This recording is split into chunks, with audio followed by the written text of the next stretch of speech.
with another one. Alpha male versus the feminist. The feminist versus the alpha male. Why does it sound like we're fighting each other when we're really not? I was like, what are you looking at me like that for?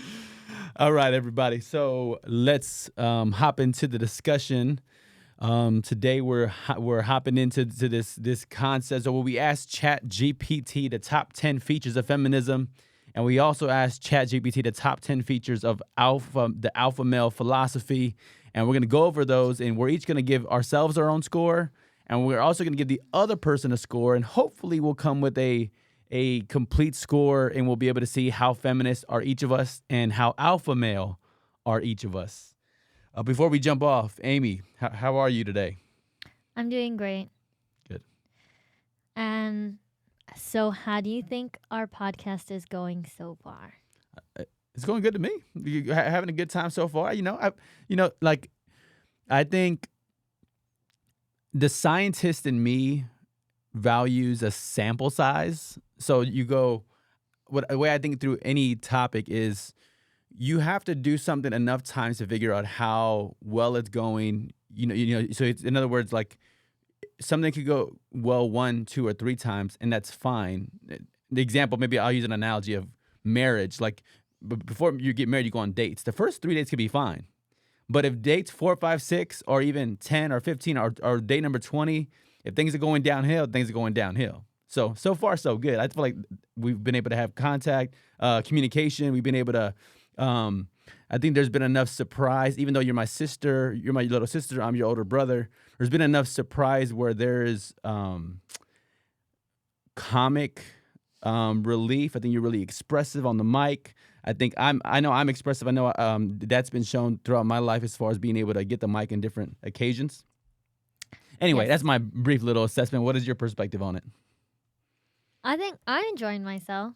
I have a good time. I think that we are definitely breaking through some things we got going on whenever I find myself like during my day-to-day conversations with my husband, Jeremy, and I'll tell him like, I know you didn't see my podcast because I talked about this. And then tell me why we're at the house, right? And he's listening to a podcast. I said, how can you watch this podcast and you don't watch my podcast? And he says, I listen to you talk all day long. What is it? I had a flash of a novela scene. It's man, that's high school. Or is it what's the phrase? It's like me tienes harta? What is that? You know? Like I've had enough. How do you say enough in a colloquial way in Spanish, you know? Yeah. How? Like, yeah. Yeah, I know. What any other way? It's something. I think the word is HARTA is in the phrase harta. Alta? Like but anyway, that's the phrase. Alta means tall. No, it's HARTA, and I imagine the verb is Harta. hartar. I don't know. Maybe I'm just making this up, but Spell it in Spanish. I'm just kidding. All right. Are you ready to figure out how feminist are you? Now, before we even jump in, okay, 1 out of 10 before we look at the features of feminism together on the pod and discuss it together. How feminist do you think you are? 1 out of 10. 6. A 6? 7 maybe. Oh. Now, how low on the scoring rank would somebody have to be where you go, man, they're not really a feminist. They're just a regular person. They happen to have some things that feminism agrees with, but you know what I'm saying? Like maybe like what are those people that live like on a reservation? Like Mormons? What? Okay. I feel like they are not feminists. Okay. Okay. I don't know where you're going with that. Is there more to your thought, or is that the end? That's the end of the highway. That's it. Explosion. That's a 1, I guess. Oh, okay, you're giving somebody a 1. All right, no, but what's the minimum score for somebody to indeed be a feminist? Like, is it possible we can have a discussion today and you go, oh, I think I'm a 4. Like, for example, could you possibly be a 4 and go, yeah, I can't be a 4 and be a feminist? Is there a like a threshold you think? Okay, like in other words, in Oh, I understand what you mean now. like Like if you're a 4, you're not a feminist. right, or even if you're a 6. So you said you're a 6 right now. I was like, oh, that's interesting for somebody who's called themselves a feminist in the past. Or I don't think I'm a feminist. oh, you didn't call yourself a feminist. No, Oh, see, I didn't know I this. did not. I told you that I believe that mom is a great, inspiration to women. Yeah. But I specifically don't see myself as a feminist, which I know that tends to make other feminists upset when women are like, "You don't want equality." Then I'm like, it's not that I don't want it. I'm just not out here actively fighting for it. Or maybe I am. That's why I said 6. Maybe I do things. But I don't want to say that I'm a feminist and then somebody starts quizzing me. Yeah. And then I'm like, then they're like, "You're a liar. You hate women." Yeah. No, I hear that. I think off the cuff, to try to swipe my mind, naturally, I've looked over the feedback from ChatGPT today, among other days, and I would probably rank myself lower on the feminism side. So maybe I'd give myself a 3 or 4, just guessing. Again, not even having memorized the 10 features. I'd say maybe a 3 or 4, and I would put myself in definitely not categorically be a feminist. What about an alpha male side? Do you consider yourself an alpha? I was gonna say alpha female, but we're staying in the alpha male just to contrast the two. But Okay, how alpha okay. male do you think you are? 1 out of 10. 5. Oh, okay. And then, okay. I guess if I give myself a 5 on both sides, I might be right. I wonder if somebody's a 5 on both sides, are they simply just like a person and they're not anything? But, all right. So I would probably say. I feel like the more alpha male a female is, the more feminist she is. Oh, Right? interesting. Well, we're about to find out. We're about to see if they can coincide. In my head, I'm often. I see mom as a 10 out of 10 alpha male. Curveball. So you said it's like really high feminist and a high alpha male. Yeah. I guess we can weave in your perspective, my perspective, our perspective on our mom as we go through it. I do find myself drawing a Venn diagram often when I'm having discussions of, hey, here's where I'm at, here's Compare and contrasting. here's where they're at, and here's where we happen to be in the middle and the same. So let's hop into the features of feminism. Instead of maybe reading them all 10, maybe we'll go one at a time and just give ourselves a rating. Maybe if there's any way we could challenge each other's thoughts on our rating, and we can kind of get into those discussions as well. Okay. So feature number 1 is gender equality. ChatGPT says, at its core, feminism advocates for equality between men and women in all aspects of life, including social, political, economic, and personal realms. Okay. 1 out of 10, what would you rate yourself on this concept and why? 2. 2. Let's say 2. Do I advocate for equality between men and women? No. I don't as much. I do a little bit. I don't as much because I think that a lot of the time I know that it's not equal. So it's hard to say. Like, I know that it's not equal, so it's like play the cards you're dealt for me. So like if you know that it's not equal, you can adjust your expectations and kind of do things to get ahead based on knowing that you're going to have to like try harder or, do whatever specific thing, like, work more hours or whatever to make that work. And do I think it's wrong? Do I wish it wasn't like that? Yeah, of course, but it's not gonna, because that's what I want, that's not gonna change it. It's either, I always think that it's best to try to change things from the inside. So you got to get in there, get up first, Yeah. then maybe try to make a change. But yeah, so I don't think I advocate too much for even I want people to do that, but I'm not going to say that you have to go out there and demand it, because that will also cause problems in workplaces. Does that make sense? Well, and it might be connected to number 2, which we're not going to get into challenging patriarchy yet, because the challenging to me is the actual action of going to advocate and push back and question and try to actually change things. But the idea of desiring gender equality. So maybe I'm adding a phrase to it that's not there, but man, I guess it does say advocates. It says feminism advocates for equality between them. So maybe okay. So I guess if you're saying, hey, how much do I advocate? You're a 2, but maybe what if we shifted it a little bit? How much do you want there to be equality between men and women? Probably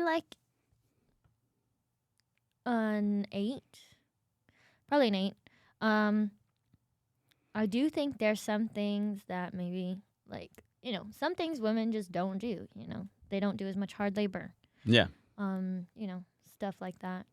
So you're not somebody who's going, hey, look, the construction site workers, we need 50% of those people to be women, 50% to be men. Hey, the nurses, hey, we need 50% of those to be men, 50% of those women. So, hey, there's 20 to 1 a nurse ratio of women to men. I think the doctor physician ratio I was looking up earlier is 36% of physicians are women, meaning the other 64% would be men or other category.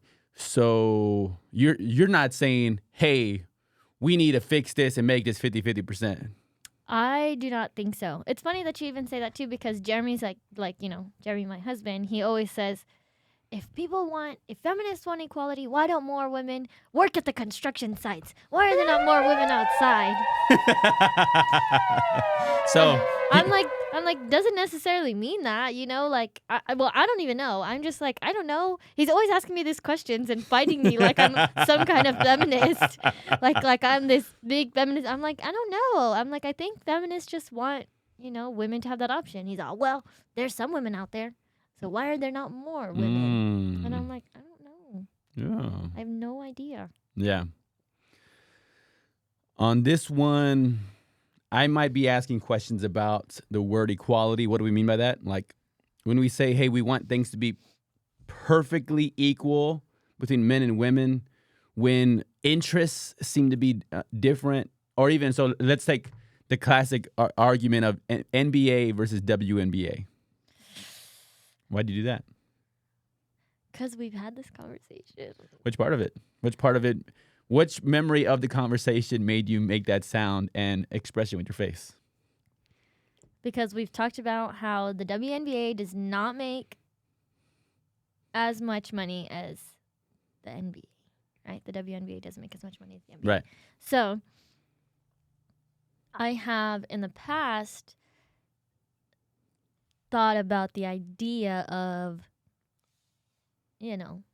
ways that they could make more money. But I mean, why is it not interesting? Why is it not as interesting to watch the WNBA as it is the NBA? Is it because specifically they're women? Is it because they can't dunk? I don't know. I don't really watch the NBA that much. I only watch it because, the husband watches. And I don't watch, anything on my own. Unless we're not together and I want to watch it so that I can talk about it with him. So that he doesn't need to have any other friends besides me. So, no, yeah. So I think the fascinating conversation goes into, with men and women, from a professional athlete standpoint, they're putting equal inputs in. Maybe they're putting the same amount of, so you take one man, one woman, they're putting the same amount of shots, they're doing the same workouts, they're doing the same things. Yet the outcome of the money that they're able to generate with advertising, with ticket sales, with product, all of the above. There's a wide gap. So the feminism argument seems to go, we should, if we are doing the same things, we should be making the same equal money, which that's where I Yeah. would disagree on the concept. So that would probably put me at least in that arena. There's this concept, it's called equality of outcome. So they put the same inputs in, but their outputs as far as the amount they make are different. Now, I think that women should have the opportunity to play professional basketball? For sure. Like an equal opportunity to be able to play basketball. Now, now should they make the same money as NBA players even though they don't generate the same amount of money? I would say no. Like that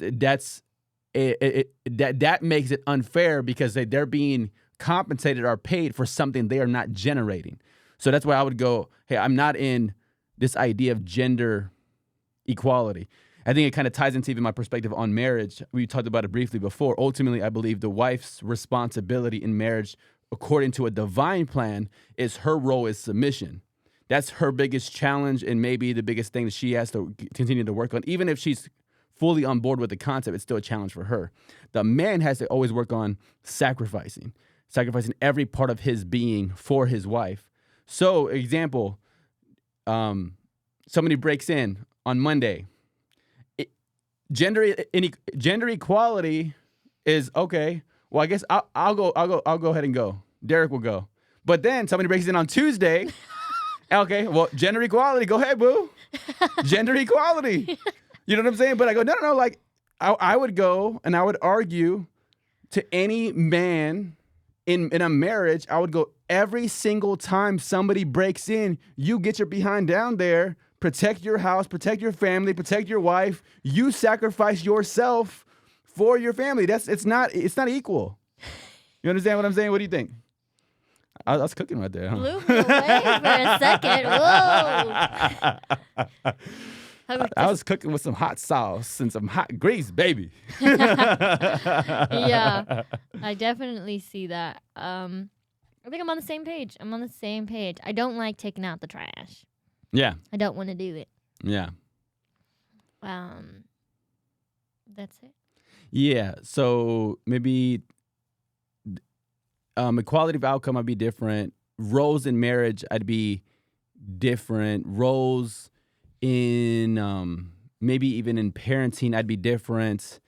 But now let's break it down to another situation. There was another stat I read is when you among physicians, when you control for location, for the type of a doctor they are, there's still a difference of like $110,000 between male and female doctors.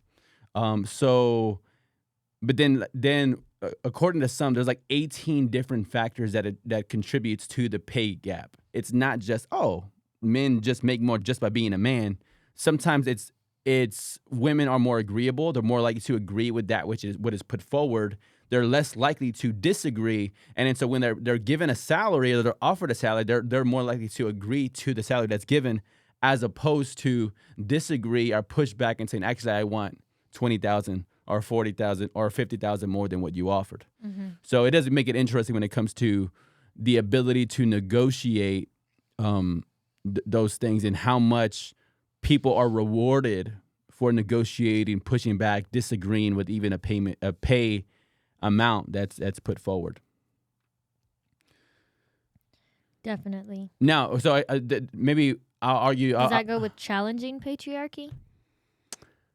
What do you really to say? Like disagreeing with pay? You know, like some people don't challenge patriarchy. Yeah, it sounds like it could be, and I think we're going to see some overlaps in the concepts. I think the last thing maybe I'll touch on with this one is, let's say a woman invests in a property, man invests in a property next door, and for some reason the man's property rises in value and the woman's property doesn't. I'd go, what? Like, and so those are things where it's like, no, objectively, it should have nothing to do with The gender. If it's gender, right? An accounting job, all they're doing is putting numbers into a spreadsheet, and they're just using, it should be what's called a meritocracy, which is the idea is merit or your ability should be the only thing that's measured in the scope of things. So anyway, all this to say, I think I am probably a 3 or a 2.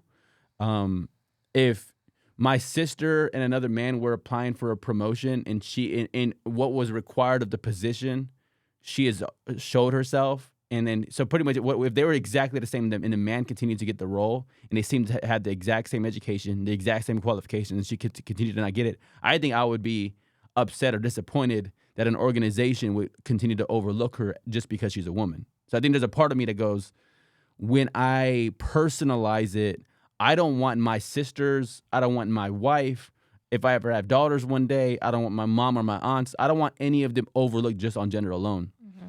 But I'm certainly not equality in all measures of the concept. Yeah. So you still on your 2, and I'm maybe I'll give myself a 2 as well. 2 and 2. 2 and 2. All right. Number 2, challenging patriarchy. Feminism seeks to challenge and dismantle patriarchal structures and norms that perpetuate gender inequality and limit opportunities for women. Mm-hmm. I'm gonna save a part of my maybe thought on. So equal rights is gonna be connected to this. Again, you'll see them overlap with each other, but I'm gonna save my equal rights as far as the opportunities. Mm-hmm. But any thoughts on challenging the patriarchy? How would you rate yourself in that concept? Ooh, challenging the patriarchy. I think that I rate myself maybe a 5. Like, do I actually go out of my way to challenge the patriarchy? Probably a 5. But that's mainly because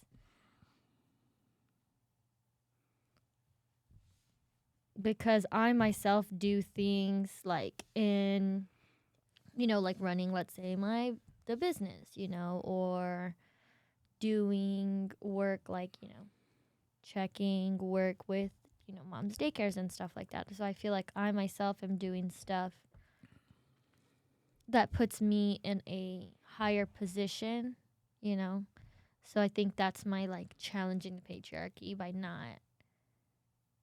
by putting myself in positions that, are normally male positions, and then also giving opportunity equally, So challenging the patriarchy by, when I do hire people to work, like I have done the hiring in the past, like I hire people, that means I'm making sure that it is equal. So to me, that's a challenge of the patriarchy, right? If I'm watching who we're hiring and I'm hiring everybody based on, their abilities, not on, and I don't specifically care about their gender at all. Yeah. Well, I mean, I guess especially in daycare, you don't want, a male in the rooms with the babies. Normally, parents don't want that. That's what I'm saying, bro. That's what I'm saying. Normally Gender equality, another example So of then like.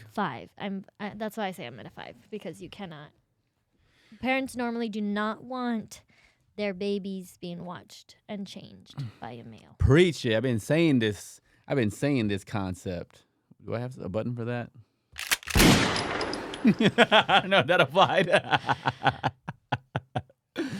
Yes. No. 100%. I think there are certain roles where it's most natural to allow women to be the nurturing people who are raising up the children, who are watching the children, who are changing the children. Even when my wife and I, were, watching the kids at church during one, 4-month little window of time, like when it came to changing the diapers, like, yeah, like, now, did I prefer to be changing the diapers? Like, even if I was a woman or something, I'm like, nah, I wouldn't prefer it. You know what I'm saying? Not like asking for the task. Yeah. It's the same like if it's your son. Like Jeremy and I, you get the diaper, you get the booby diaper. Yeah. Now, but like I also was like, yeah, it's just, I think it's kind of off just the idea of a man changing other children's diapers. I think Yeah. it's a weird thing to me. Yeah.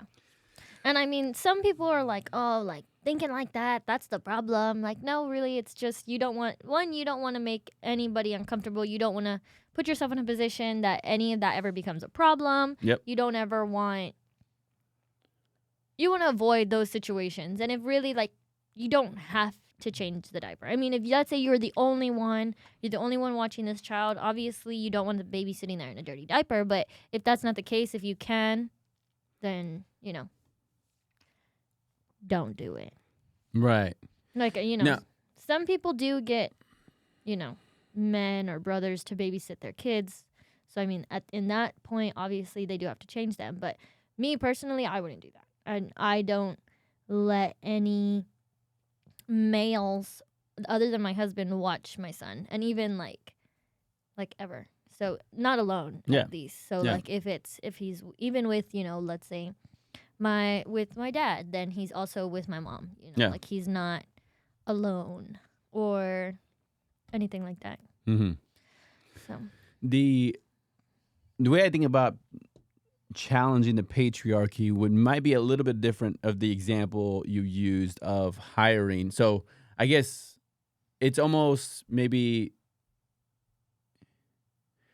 in my head at least, it would be like joining an HR. So they have HR associations and organizations in San Antonio that are like have a broader, that could be connected to the hiring process and talent acquisition. Sometimes it could be connected to like bringing on your talent because it's human resource is maybe something that's managing the existing resource, but something that's connected to acquiring talent as well. So you have this, but then like it would be like going there and then really trying to understand or trying to ask why.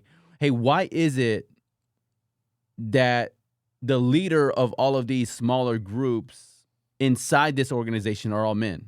To me, I think it's asking that question maybe sometimes in an uncomfortable way of, hey, why is this? It's not just asking why isn't enough, but I think there's something about to challenge something. I think in my brain, at least, it's different than living a model, which I think you are. I think you are a model of somebody. Maybe number 3, which we'll get to, which is equal rights. Yeah. That's what I heard from you. Yeah. But challenging the patriarchy seems to be like, if I'm going to challenge you, it's really clear I'm coming against what you're doing. Yeah, that makes sense. Which I'm going, have I ever done that? Or have I ever seen patriarchal leadership and structures? And absolutely. I think churches, for the most part, a lot of them are like that. Mm-hmm. And where it's mainly you have the main speaker is typically a male. Sometimes there's what they call egalitarians in the church world, where they have women preachers and they can do everything that the man can do. Then you have the other group in that category. It's called complementarianism, and complementarians would believe, no, we complement each other as men and women, but we're not the same. Egalitarian is we are the same. Complementarian, we complement each other. So in complementarian churches, you'll mainly have men who are doing the main speeches. So all that to say is, have I ever challenged that idea? I haven't. And I think a feminist would also say that the Bible is filled with patriarchal ideologies and philosophies. So I could see a feminist having a problem with complementarian churches and then the complementarian source of the philosophy, which is the Bible. So I'd probably give myself a 1 on this one. Because even when I see it, so one, I can't cite any examples of me challenging it, but even when I've seen it, I haven't intrinsically had a problem with it. Okay. What was your rating? You said a 5 on this one? I said a 5. So even, I think, yeah. You'd be a 5, even though I would say... Yeah, even though I would probably take it down. Like, now that I'm thinking about it, maybe 3. Okay, fair. Probably 3. Fair. All right, number 3. All right, any other thoughts on that one? Nope, that's All right. everything. Equal rights. Equal rights, you want to read that one? Feminism aims to secure equal rights and opportunities for women in areas such as education, employment, politics, and legal rights. You first? Oh, I'll was I supposed to say? I'll go. Yeah. I think I'm a 10 on this one. I think if a woman wants education, if a woman wants a job, woman wants Place in politics. a position of politics and legal rights to anything. I think no, maybe not anything, but I was just. that's gonna lead us to our number 5. Yeah. But legal rights in most things. I think I am a 10 on this one. Mm-hmm. What about you? I'm a 10. Any questions we should consider as to why maybe any challenge to my 10 of why I wouldn't be a 10?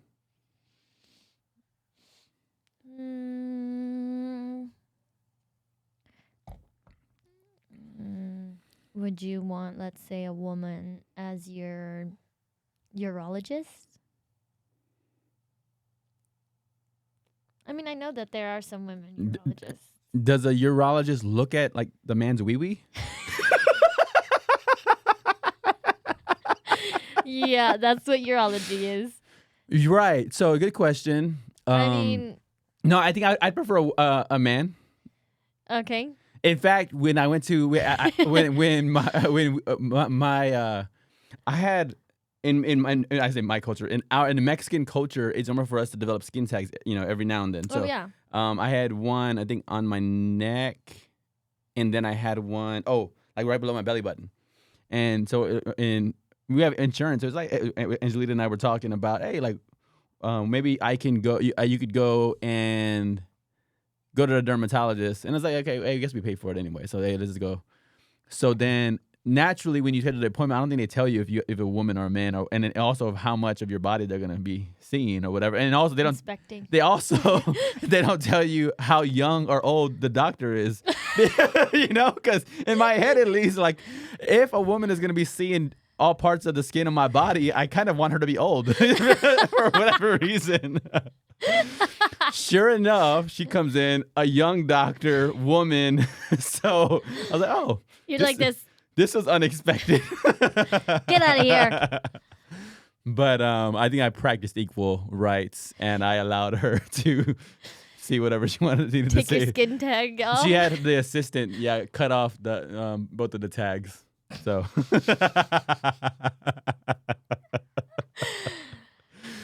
All right. Thank you.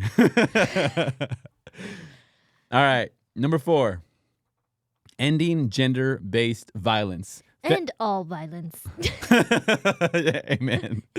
Feminism addresses issues of gender-based violence, including sexual assault, domestic violence, harassment, and advocates for the creation of safer environments for all individuals. I'm a 10 on this one. Where are you? 10. 10. 10. And all violence. That's right. All violence.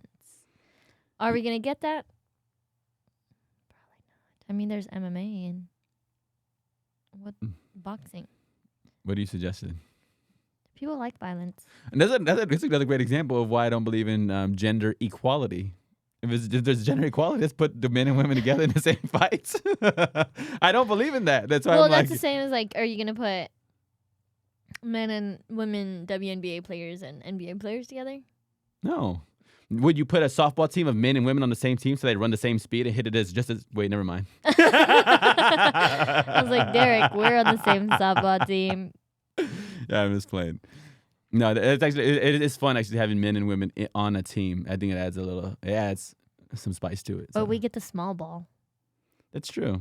And what else do we get? You'll get that walk rule. Yeah. Would you take the walk? I would take the walk, Mm. especially if the bases are loaded. See, I feel like if I was a woman, a feminist. Well, that's not me. I already said that. You're a 6. A 6 would be like, I feel like a 5 would be the breaking point of somebody who would take the walk versus not, and you're a 6.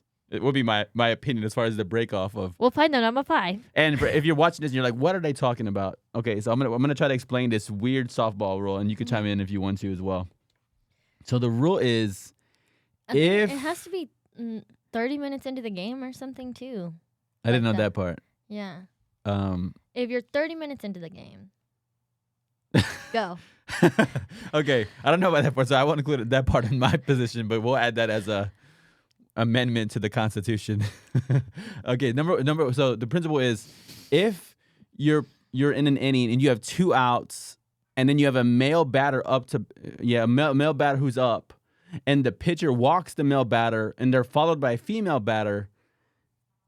Is it bases loaded? No, it's not bases loaded. No, I think it's the 2 outs It's just thing. 2 outs, and you walk the male batter, and it's followed by a female batter. She has the option to do an automatic walk. So it'll advance everybody on the. It will advance everybody on the base, but On the she won't bases. have a chance to actually hit the ball. Yeah. And I was like, oh, that's weird. In my brain, trying to imagine myself as a woman, I would feel like that's such a cop-out, easy way, easy way out. So I wasn't really feeling that too much, but I didn't realize you would take the walk. I would. Okay. Respect. Yes. All right. Number 5, reproductive rights. Who's going first? What's your rating? 10 out of 10. 10 out of 10? I think women deserve reproductive rights. All I right. think men do too. I mean, I think everybody deserves rights. Everyone. Feminism supports women's rights to make decisions about their own bodies, including access to contraception, abortion, and reproductive health care. So contraception, I'm cool with. Maybe that make 33%. I'm on board with that. So I'll be a 3. Then abortion, I'll pause that and I'll pin it and come circle back on it. Reproductive health care, I'm also in favor of rights and decisions about reproductive health care. That'll put me up at a 6 or a 7, being at 66%. And then abortion, I think, I'm in a pro-life position. But the analogy I've used before, you've heard me use the analogy, is one of the nonprofit organizations here in San Antonio. What they do is they provide clean needles to drug users on the street. Now, drugs are clearly illegal to use, but the thought process of this nonprofit organization that's connected to a church ultimately is these people are going to use drugs anyway. We can't stop them from using the drugs. So if they're going to use them anyway, we want to provide a service to them to help them in a weird way. I'm going to help them do something that's illegal, but it's clean and it's a more sanitary version of this illegal activity. Mm-hmm.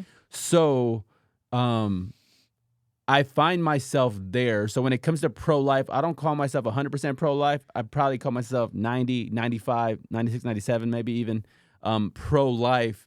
That gap of a difference would simply be if somebody was going to do something anyway.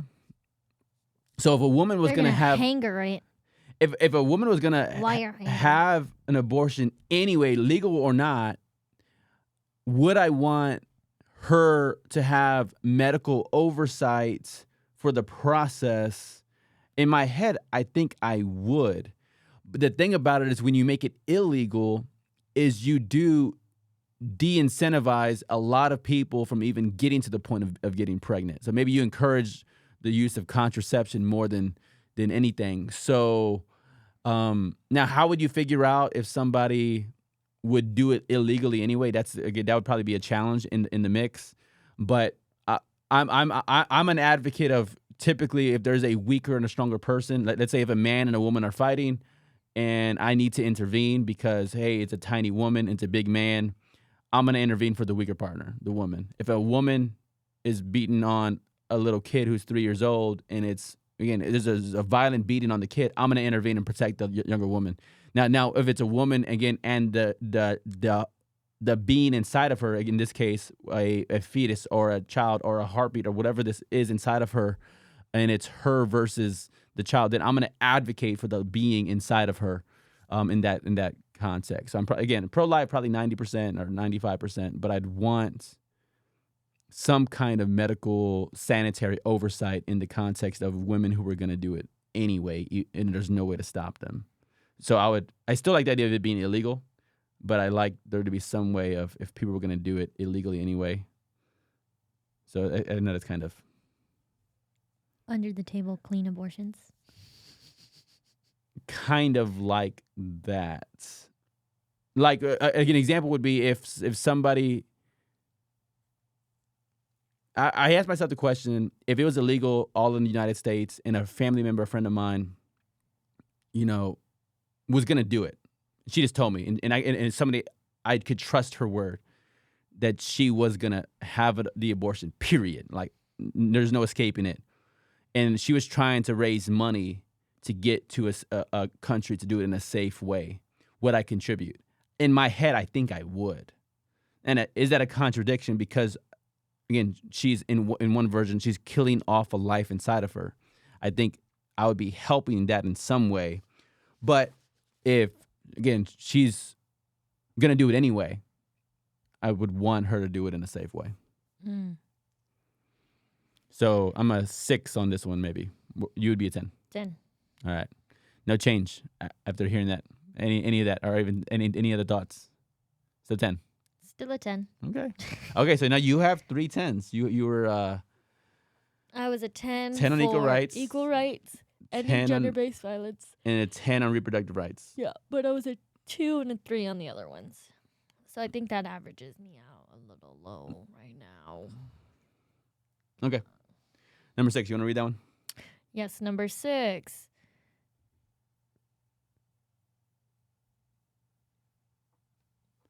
What does that say? Intersectionality. I didn't even know that was a word. Intersectionality. Feminism recognizes that gender inequality intersects with other forms of oppression, including race, class, sexuality, and ability, and strives to address these interconnected systems of oppression.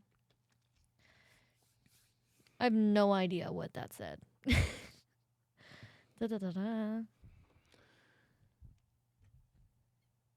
It's so maybe just me just trying to conceptualize what it might be. Yeah. So let's say if you have a feminism organization, they get together. So one of the things that they do, maybe they might have subgroups that's in the organization, and you have one group that's about advocating. So they're about advocating for other forms of oppression to other marginalized people, which is why I think it mentioned race, class, sexuality, and ability. So it's like, hey, feminist people also believe in standing up for their rights or standing up for other people who are oppressed across other forms. So you might have this advocate group for other oppressed groups that are not women necessarily, but they're connected. Yeah. That makes sense. Like there's, like even in race inequality, there's also inequality between women. Right. Okay. That makes sense. Are we supposed to say like we believe this or what? You still want to do it. We want to do a rating, and I suppose, I mean, if we want to highlight the one word that's connected there, it's the word recognizes. Feminism recognizes. Do you recognize it? Yeah, I recognize it. But I'm also like, okay, because I do know that, especially with all the stuff that's going on nowadays where, men are trying to be in like women's sports, as transgender women are trying to be in like women's sports and stuff like that. Yeah. So I think also like women, the communities are trying to get women to now not just be called like women, they have to be called like biological women, or like someone who's a transgender woman doesn't want to be called a transgender woman. They just want to be a woman. So then if you adding those kinds of things, feminists kind of are saying, you're taking away from actual women. It's like if you want to stand in the same like spotlight, I guess, as women, are you... It's kind of hard, It's kind of hard, like, because are they taking the spotlight away from actual women's issues, actual biological women's issues? Is that okay? Like, are they willingly signing up for all the problem? I know that transgender women have their own problems. Right. So it's like they have their own problems, and now it's coming into, they're almost like trying to outshine actual women. Like, especially like when transgender women go into women's sports and now they're winning things, it takes away, like, it makes women even smaller. So it's like, and it's like messed up to think that way, but it's like men are now being better women because, you know, women cannot compete. So then it's like it's just that intersectionality, you know, like, yes, there's intersectionality, but at the same time, that's not how I feel about feminism. For me, feminism is supposed to be for biological women. If we're talking about, you know, trans rights, okay, then that's something else. But, or, you know, LGBTQ, whatever those rights are, that's a different section. But feminism, I don't think that I'm for, or like that I recognize as much crossing, you know, like. So you'd do a lower score on this one? Yeah, maybe. How low? 4. I think you're lower, but 3. But yeah, so I think I'm similar. I might be a 1. I'm similar to you, and that's what people bring up is the point that people bring up is feminism has got stuck advocating for intersectionality causes like trans people, and now the irony of feminism and intersectionality is that they advocated for trans people who were biologically born men who transitioned to become transgendered women, and then these transgender women are dominating these women's roles or women's sports or positions and all of these things, and then they're going, oh, wait a minute, we advocated for you guys, but then y'all ended up taking a rolling shot. over us. Yeah, that's what I'm saying. Like, they take the spotlight. Like, right.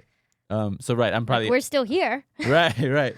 I'm probably a 1 on this one. I was asking myself, is there situations that Black women face? Is there situations that Hispanic women face that other groups don't face? Or I was asking about some of those groups, and Yeah, obviously. what do you got? Like what?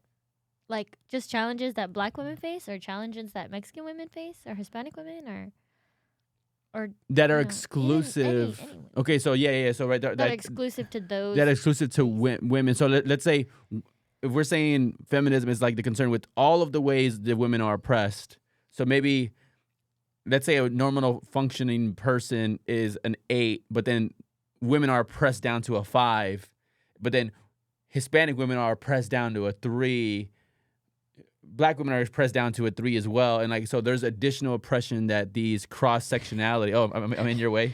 I'm over here talking with the camera only on you too. So, I was like, it's gonna focus in on your hand. But yeah, exactly. Yeah. Mm-hmm. But I suppose you would have to compare the oppression in that context. You would have to compare the oppression against white women in comparison to Hispanic women and Black women, and prove kind of that there's actually a significant difference between the oppression that they face. Yeah. And I'm largely unaware of it. And the word recognize, I think, is interesting. I think it could be used as, oh, I recognize, like I understand it. Mm-hmm. But the other version of recognize is, and I want to recognize her in front of everyone, where it's like you're really like a champion of the issue, and it's like you're bringing this public awareness of recognition. It's like a public recognition. So I would just put myself as a 1 on this one. Okay. I think I would sit at a 3. Okay. Number 7, empowerment. Did you read the last one, or did I? No, I think you did. I read the last one. All right. Feminism encourages women to recognize their own worth, agency, and potential, challenging societal norms that undermine women's confidence and self-esteem. Empowerment. Ooh. Okay, so I'm going to bring in the question now, right? The question of that Jeremy always asks me, right? So Jeremy always asks me this question.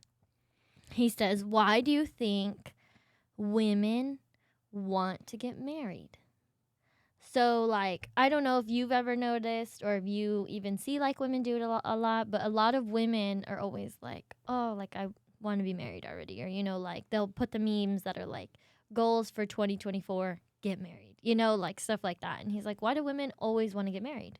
Yeah. And it's like, okay, he's like, they have just as much ability to speak as men do. Like, they can ask, somebody if they want to get married. If everybody wants to be independent, everybody wants to be boss girl, all this, but then they still want to be married. He's like, to me, it's like, okay, you can do those things, but why do you necessarily have to be married?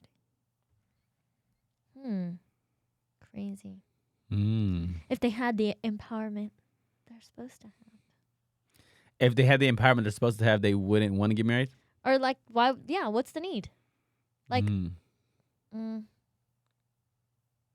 women's confidence and self-esteem. Oh, you think that's connected to Yeah. confidence and self-esteem? Yeah. I don't know.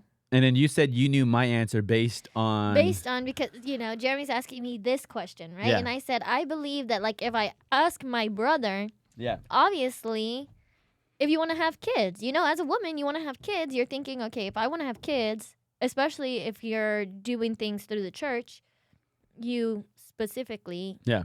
As my brother, I know that you're really involved in the church. So I know that you are thinking, okay, well, you want to get married because if you're going to have, a relationship with your wife, or you're going to have a relationship with, the mother of your children, you want to be married. Yeah. And it was the same thing, like, for me, like, I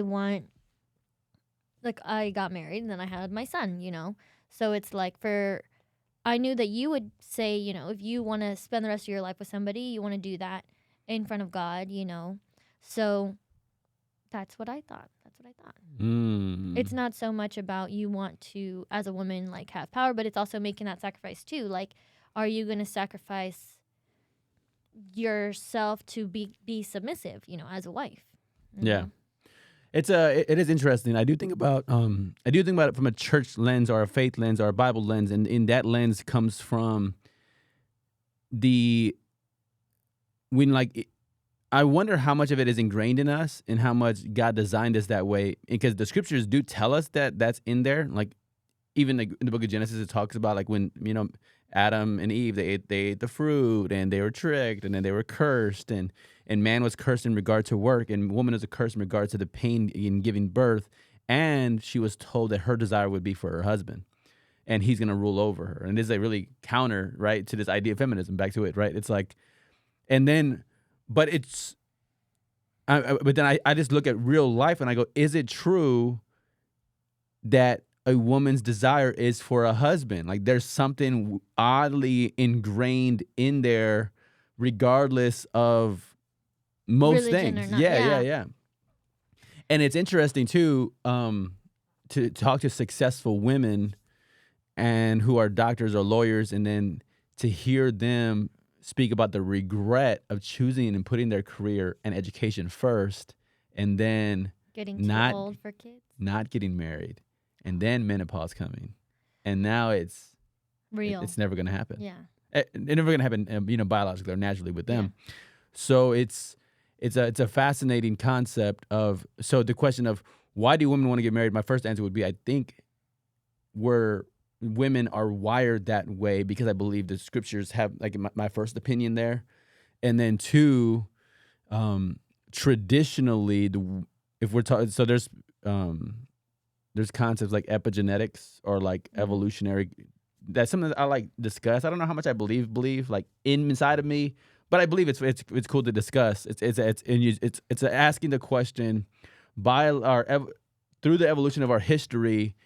Has it always, what might have contributed to us thinking or being wired in a certain way? So for most of human history, it was the man who was provider. Mm-hmm. Now you have the last maybe 120 years where that's began to even out. Women are graduating at greater rates than men are now. But before that, it was the man was the provider, the man was the protector. So the idea of, if there's any truth to the epigenetic concepts or the evolutionary development that we have, if women had learned through, again, your ancestors and your ancestors' ancestors and your ancestors' ancestors' ancestors, that if I'm going to be provided for, I need a man. Mm-hmm. If I'm going to be protected, I need a man. And that's why you can go all the way back to even examples we have in the scriptures. Like there is a dowry given. Even we use the concept, which probably feminists would push back against. They don't like the idea of a father walking the daughter down the aisle and he's giving his daughter away, right? It's this idea of, oh, the property goes, there was the property of the dad, and now it's the property of the husband, which again sounds horrible, like to get that from that feminist when you angle. think about it like that, yeah. But then like just from history, it was always like the idea is if the dad's not protecting and providing for her as daughter, then it would have to go to somebody. And even in that the Jewish time period in the scriptures, it was if the husband had died, if the husband had got married and he had died and he has brothers, the brother had a responsibility to take her as an additional wife. It sounds crazy, I think, to think about it now. Mm-hmm. But the idea is not like, it wasn't like, oh yeah, you get more than one wife, woohoo. But it's more like he had a responsibility to protect, provide, and care for her, and maybe and even carry on the brother's lineage, to have kids that are taking care of that clan. Anyway, I know I said a lot. So I would... But does that take away women's empowerment? No, I think so. If we're talking about Empowerment, worth, agency, potential, I'm all on board with that empowerment. Challenging societal norms is the phrase in this definition that I was like, depending on which societal norm and how that looks. So the societal norm for a woman to be a great nurturing figure for her children, I'm not going to challenge that norm. Mm-hmm. No, but that's almost becoming a not norm. Not Yeah. That's almost becoming. Which is exactly, yeah. Yeah. So I'd probably give myself, I couldn't be a perfect 10, probably not even 9 with that part of it.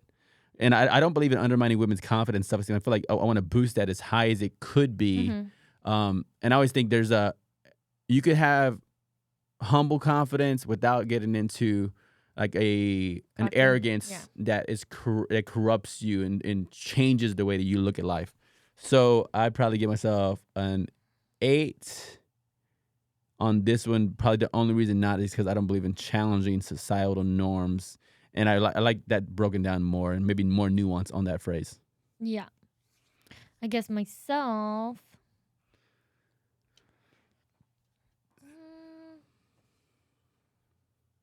I would have to say probably an 8 also. Yeah. Sounds about right. Did I adequately answer Jeremy's question about why women get married? I guess so. I guess I have a biblical answer to give an evolutionary epigenetic concept. I don't even know if epigenetic is the right word. I think it's the right. Somebody told me that yesterday. So maybe. But yeah, those are my reasons why women want to get married. And I think there's a social element to it. So also, yeah. Social status. Yeah. Like to be invited to a wedding. I think it's nicer to have boyfriend, fiance, husband. I think there's a element of status that's higher if you coming up with my husband as opposed to my fiance as opposed to boyfriend. Friend would be the lowest if we're talking about like a ranking. Would be the lowest. Oh, is a friend? Like, is there something between y'all? No. Okay, what kind of people just have a friend to bring to a romantic gathering like this, you know? Yeah, that makes sense. So, yes. Yeah. All right. Number 8. Breaking gender stereotypes. Feminism challenges traditional gender roles and stereotypes that limit both men's and women's freedom of expression and opportunities.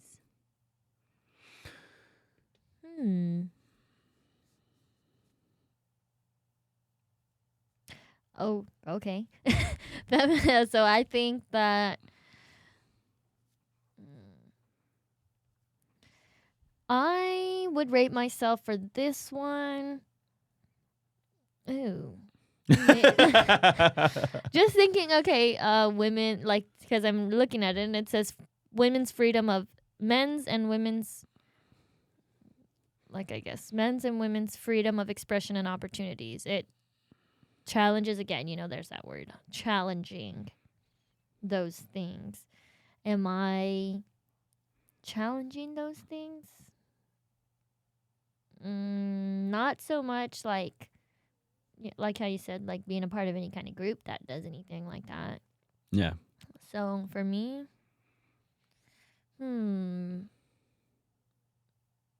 yeah, I don't know. But see, that goes back to the mom thing. I think mom challenges traditional gender roles and stereotypes. To challenge, so now we're back to challenge versus model.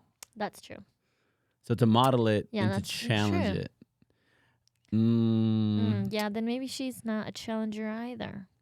So concepts in this one, if I had to break it down, and visuals that come up in my brain would be, would you give your son girl toys?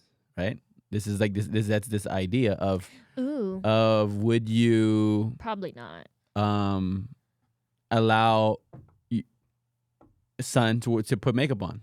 You know what I'm saying? That's when we get into this a really interesting like concept. But it's like, okay, so my question inside of it is, well, what's the stereotype, and how is it connected? How is it connected to everything? Now, so for me, if I had a son, am I gonna have him doing makeup? Nope.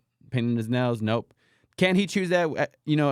Apart from my vision or my direction for he can choose that. But am I gonna be on that? Nah, I'm not. Yeah. So You're not the gonna stereotype facilitate. of a woman traditionally being the one who wears makeup, a woman traditionally being the one who has Nails. what's it called? Finger Polish? Nail polish. So those things, now, does that mean I would want to hold on to all stereotypes? I don't think also. So like the idea of like not allowing my son to grieve a loss. I think there's one stereotype of men can't cry or boys can't cry. I'm like, nah, I think figures in the Bible that were really masculine males who, historical figures could cry, they could weep. That's okay. That's a stereotype I'm okay breaking. But other ones, I'm going like, nah. So do I want to keep all stereotypes? For sure, no. But I think the ones that they're typically talking about, I'd probably be cool with a lot of them. So I'd probably give myself a 2 or 3 on this one. What about you? I think I'm a 5 or 6, probably 6. In what way would you think you would be more than me in a breakdown of that? What kind of breaking of stereotypes are you on board with? Breaking stereotypes? Well, I mean, what stereotypes are you like, oh, okay, now let's break that one? Because I said let's keep the stereotype of not giving the boys makeup, whatever, dolls, or like Barbie dolls.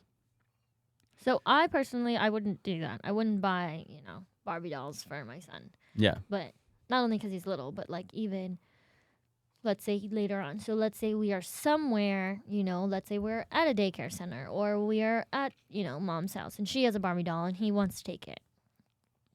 Am I going to say no? No, I'm not. I'm just going to, whatever, he can take it. Just like that. Like, also the same thing about like wearing makeup. Am I gonna be like, no, you're not gonna do that, or am I gonna not? Like, I don't think I'm gonna. I'll care. I don't think I care. Like, so let's say in the future that's something that Kala wants to do. I won't care. Like, it wouldn't matter to me. But it's the same thing. Like, am I gonna go out and he says he wants to do that? I'm gonna go out and buy him.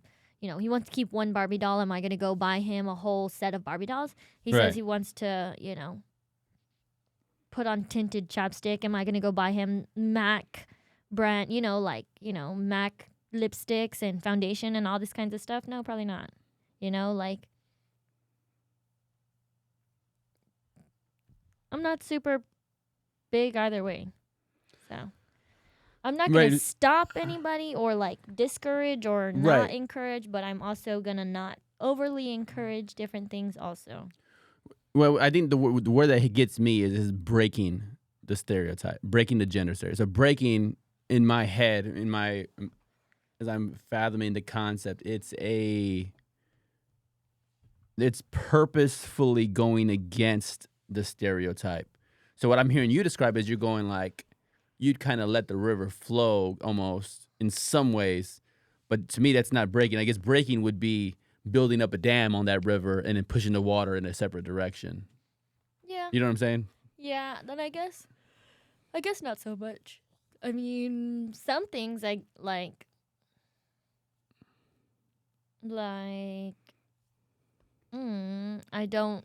I don't know if it's normally stereotypical that men do like accounting. Like, let's say, just for an example, like if men do accounting, do I want to break that stereotype and make it like a woman thing? I don't know, but like I don't want to make any stereotype like a women thing. You know, it's like I think anybody could do whatever. Does that make sense? I feel like I don't know. I feel like I'm not. But yeah. Yeah, I think breaking another example would be I like that example you used. It reminded me of another one, which was what are roles that are typically men, and then would you expose your daughter to them? What are roles that are typically women? Would you expose your sons to them? So the idea then is, would you?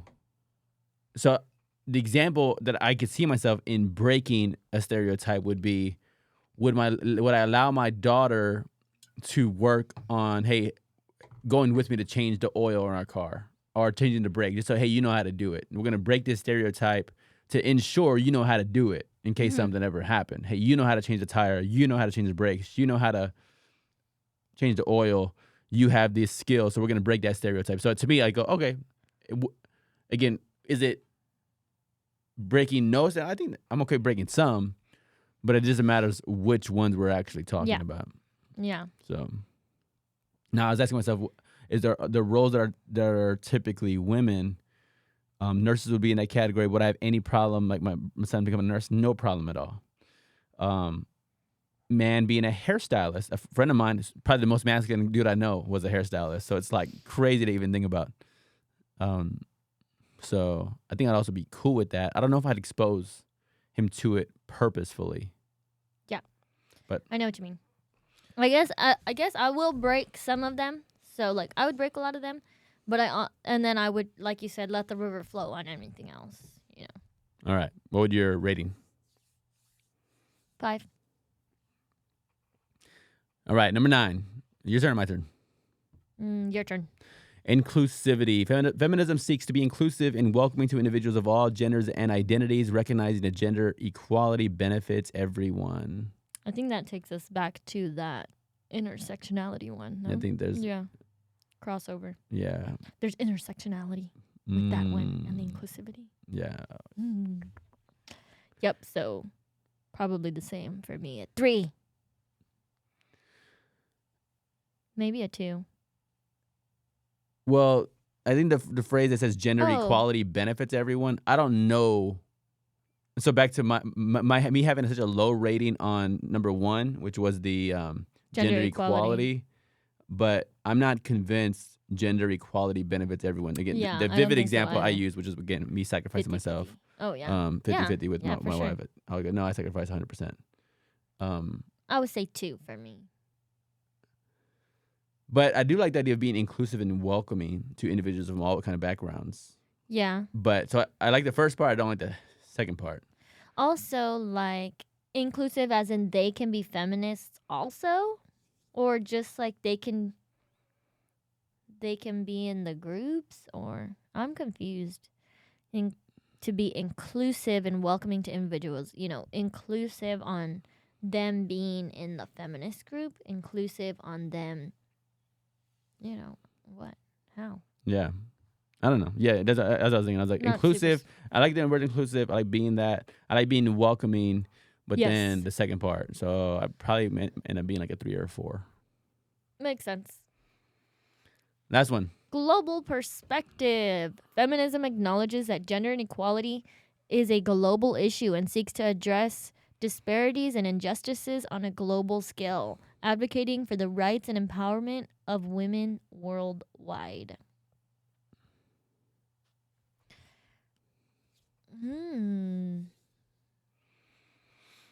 I think I'm like a 1.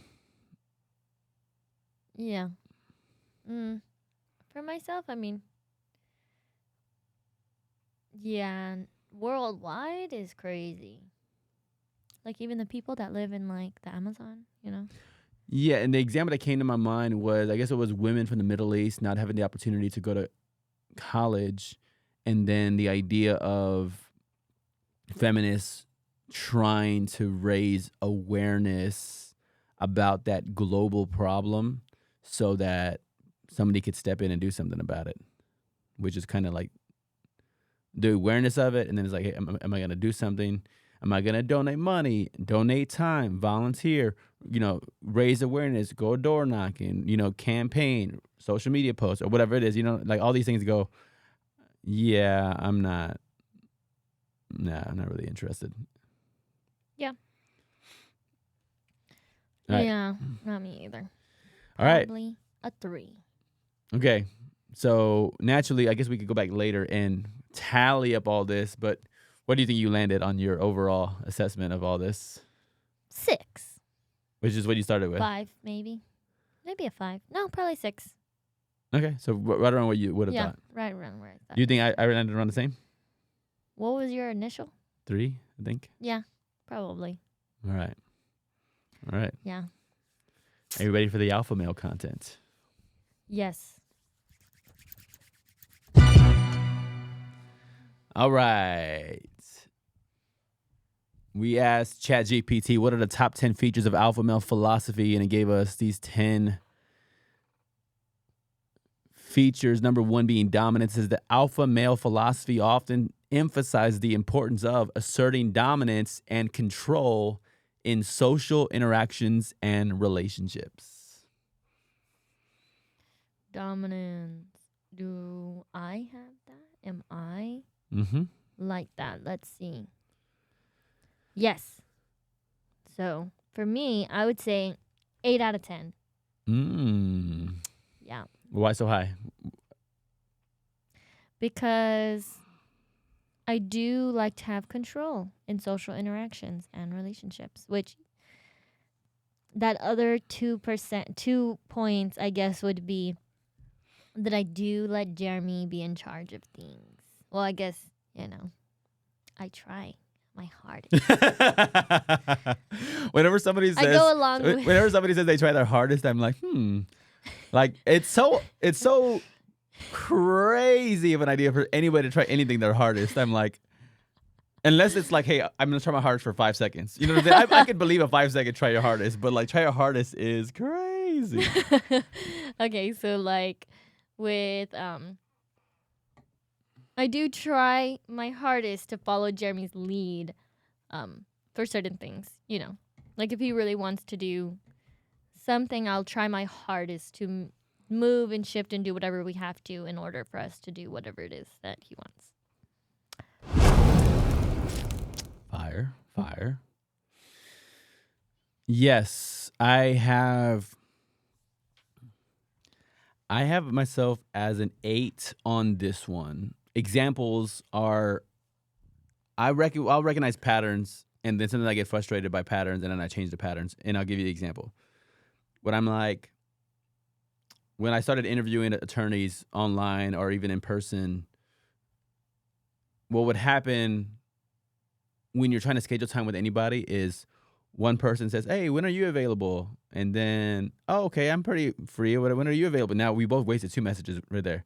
Okay, now I'm available Monday, Tuesday, Wednesday, or Monday, Wednesday, Friday. Okay, are you? So, and then I'm available on, and then they said, okay, well, I'm available on at 10 a.m. And then they said, oh, I'm not available till after 5 p.m. So you could have included all of that in the beginning. So what I began to do was, all right, if I ask you for an interview, you say yes, I'm going time 1, time 2, day 1, day 2, and then a time for each of them. If both of those don't work, send me an alternative day and alternative option. So Now that is a controlling thing to do. So another example is when we're going on a double date with a couple, and let's say we're going to go on a double date and go to a restaurant. I tell Angelita, if she's the one that's kind of coordinating with the woman, sometimes I'll coordinate with the husband, sometimes she'll coordinate with the wife. Yeah. I'll tell her, don't ask them where we're going to go. Give them 2 options. If they shoot it down, then we'll go from there. Mm-hmm. But we're not going to do this. Oh, I don't know. Where do you want to go? I don't know. Where do you want to go? Like we're not doing that. Like, so, okay, I like this place. Like if they said they like this place. What?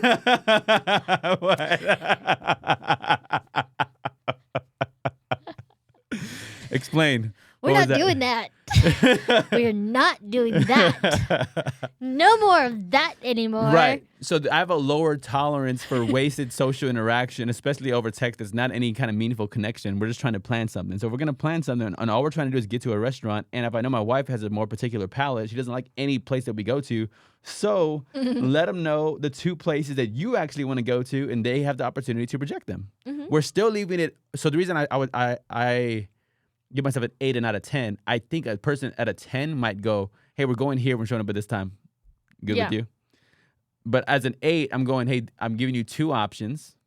Yeah. Okay, which one works for you? If these 2 don't work, give me 2 alternative times so I can see. And we'll keep going back and forth until we land on one. Yeah. But I do think doing things that way is more courteous. So I think that also is a way to be in control. Like, you don't want to be too forward, too controlling, because then nobody's going to want to hang out with you. So I think it's another form of control, doing things like that so that, it keeps people around. Wait. So break that down a little bit. Okay, So if somebody didn't do that, what would happen? So if somebody didn't give, like, options, Yeah, and they were yeah. kind of bossy, like, people would tend to not want to hang out with that person, So then there would be nobody to control. Does that make sense? It does make sense. I'm curious So, if like, I've seen it enough for me to go, oh, yeah, I've seen that. And then, but I don't know. Have I seen it? Maybe. Like somebody be too controlling. I've had problems like that. With you? Yeah. Like where somebody somebody's else. bossy. Oh, somebody else. Yeah. Mm-hmm. Got it. Okay. Like, yeah. Like, we're going to do what I want to do. That, whatever. And, so maybe I move myself up to a 9. And the reason I say that is I say we're in a social setting and we're having. It's also the intelligence. I feel like you're smart enough to know that overdoing it will make people not like you. Some people are, I'm not saying that anybody's stupid, but, some people are not as self-aware. Yeah. Like, there's a part of me that will read the situation, like, and then be okay with whatever. So I'll give you an example. Is we go out to maybe I'll even use the example that you were there. We go out after the first softball game. Yes. Roy, Nora, Dime, Alan, and Roy's telling more stories. Oh, cool. Like let him get his shine. Yeah. Like there wasn't. Maybe a 10 in me would have tried to steer the conversation elsewhere, and like, but I'm also prepared if like. If there was a gap or whatever, okay, cool. Like another example would be the next time, I think it was the next week or the following week, we went to the same restaurant. We were there. I was asking, I wanted to hear people's perspective on how they do with leftovers. So we're having a whole leftovers conversation. I wanted to get, so this is me controlling, this dominant, controlling, now not controlling and saying, hey, I got to be the center of the attention. Yeah. I got to tell you all of my stories, but hey, wait, what about y'all? Hey, how do y'all do it? What's your percentage? Yeah. Oh, and then, hey, wait, what do you say about her percentage? And then like, so now I feel like I'm orchestrating, and now that's part of me as I want people to be included. I want us to have a conversation similar at your birthday. There's some of that was coming out, which is like, we were talking about movies, shows, This Is Us. We're talking about different concepts. I want to ask questions to get, keep the thing going. So there's a part of me that does that as a 9. But sometimes if I show up to an event and I'm going, if somebody else is doing that, I'm okay with somebody else doing that. Or in the first time we were with Roy, if he was telling more stories and they're humorous, comical, and they're self-deprecating, I was like, oh, cool. Like, this is a cool time to let him shine. Not let him conveys like I have control, but to witness it and not assert myself. But Yeah. I think it looks different. That kind of downs looks different because there's a part of me that wants to be inclusive. I don't got to be on top. You Yeah. know what I'm saying? I don't got to be the superstar. But so, Yeah. all right. Confidence. Number 2, confidence. Yep. Alpha males are often portrayed as confident individuals who exude self-assurance and assertiveness in their actions and decisions.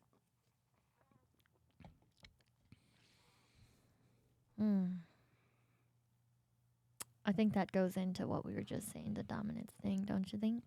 Yeah, I think there's overlap. I Yeah. think I measure maybe my confidence is it's almost measured in a way that might be counterintuitive, which would be on vulnerability. Mm. It's how comfortable am I talking about areas that I'm not great in Mm-hmm. and mistakes or setbacks or problems and if I'm comfortable talking about the bad things of me, then like I'm also going to be comfortable at times talking about the good things of me. Mm-hmm. And again, for me, it's in the faith, saying, hey, give glory to God and give credit to God's grace and all that. But being aware of what my gifts are, how my gifts have been recognized, all those things I think contribute to my confidence. I do remember, I don't know if you knew this, when I was in first grade, I was sent to a speech therapist in school because I was really like bothered by this mole here. So I tell you about this. No. I'd cover this mole like all day at school in first grade. And the teacher was like, what is this kid's problem? Like, why is he covering that mole all the time? You know what I'm saying? And then like I went to one or two of the meetings with a speech therapist or whatever who was, and ultimately I stopped doing it. But there was this like radical insecurity about this mole here, and I had my hand over it all day. But I say that because I think when it comes to confidence, even as a communicator, and there's even organizations that you can be a part of where they will teach you not to say or Mm-hmm. in Toastmasters will like buzzer you or whatever. They'll like had a bell in the back of the room every time you say yeah, right. And but then I've saw other communicators that are paid radical amounts of money who say and stutter and stammer in parts of their speeches, but it adds to their authenticity. It didn't make you go, wow, they're incompetent. Yeah. That changed my mind about even when I stutter or stammer or say I'm okay with it. I've seen people make a whole lot of money as speakers who say and stutter and stammer. Therefore, I'm cool with it as well. So that's maybe That how I makes look sense. at confidence and all of that. So I probably maybe say a 9. Yeah. What do you think about yours, and how do you view yours?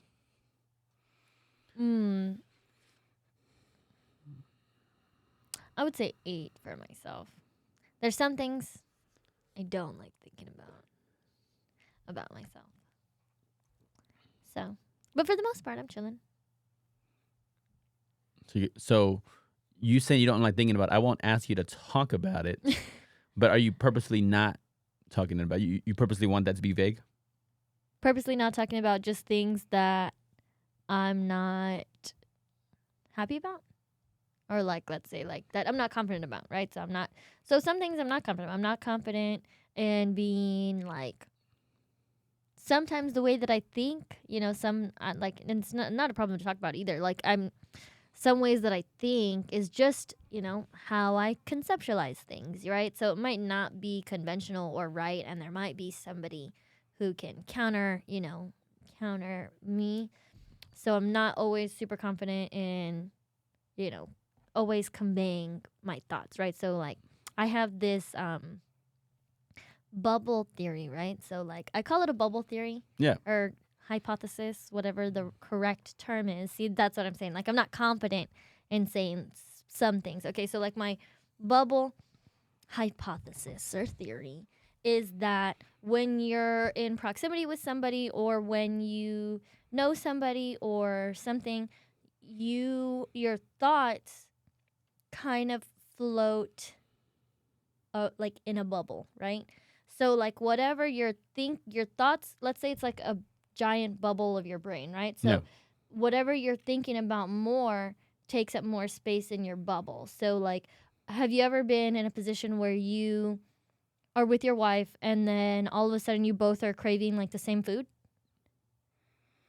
And you're like, I think that there's been that. I think for sure. Like yeah, they're like, oh, oh man, I really want that. cheese that sticks from yeah. BJ's. Yeah. Yeah. And then they're like, man, I was just thinking about those cheese sticks from BJ's, something like that. So that's like my thoughts. So is it 100% correct? Like, is there some way for somebody to debunk me? Probably. Am I confident in like making that like law, whatever? Not really. I'm like 8 out of 10. 8 out of 10. That's how I feel. That's what I'm thinking. Am I going to say 10 out of 10? Like there's nothing that could make me think differently? No. Yeah. And it seems like we are, especially in like the social media era, where people can make their own theories or ideas, and it's like, oh, and it's a way that they describe an experience they had, a way that describes an experience you have of thinking about someone. So maybe I didn't hear the full thing drawn out. So the idea is you have a bubble, I have a bubble. Sometimes our bubbles are inside of each other. Like they bump. They- So like they if bump, they're or like they- if they're like a balloon that Yeah. floats above our head, sometimes if they bump each other, the thought will be shared in the thought bubbles. Yeah. So that's my thought. Like the more time you spend on somebody, or even like focusing in on somebody that you're not around. So like let's say if I focused really hard on somebody specifically, that thought would get bigger in my bubble. Mm. So in their bubble, wherever they're at, because of the connection, the friendship connection, like let's say I'm thinking about Jeremy, then the Yeah. Jeremy connection, like he'll be thinking about me also, Hmm. which is, I don't know how correct I am. Yeah. Well, I'll tell you a story. When I was in second grade, Miss Padilla was my second grade teacher. At the end of the year, she gave each one of us a headshot of her with a nice little encouraging note on the back. And so then that was in second grade. Fifth grade, my teacher was Dr. Rivas. She was going to be absent. I didn't know she was going to be absent, but the Monday she was going to be absent. The Sunday before, the day before, which was a Sunday, I had just got a wallet. And I had a wallet, and for whatever reason, I was like, hey, like 3 years ago, Miss Padilla had gave me a picture. So I took her picture, put it in my wallet. Then the next day at school, Miss Padilla is our substitute teacher for Dr. Rivas. And I was like, that's crazy. And I even showed her, I was like, hey, I just put your picture in my wallet. And I showed it to her. Again, she might not know that I just put it in there yesterday. But it was like, how did that happen? Mm-hmm. And is it explainable? I don't think it's explainable. Can you replicate something like that? I don't think you can.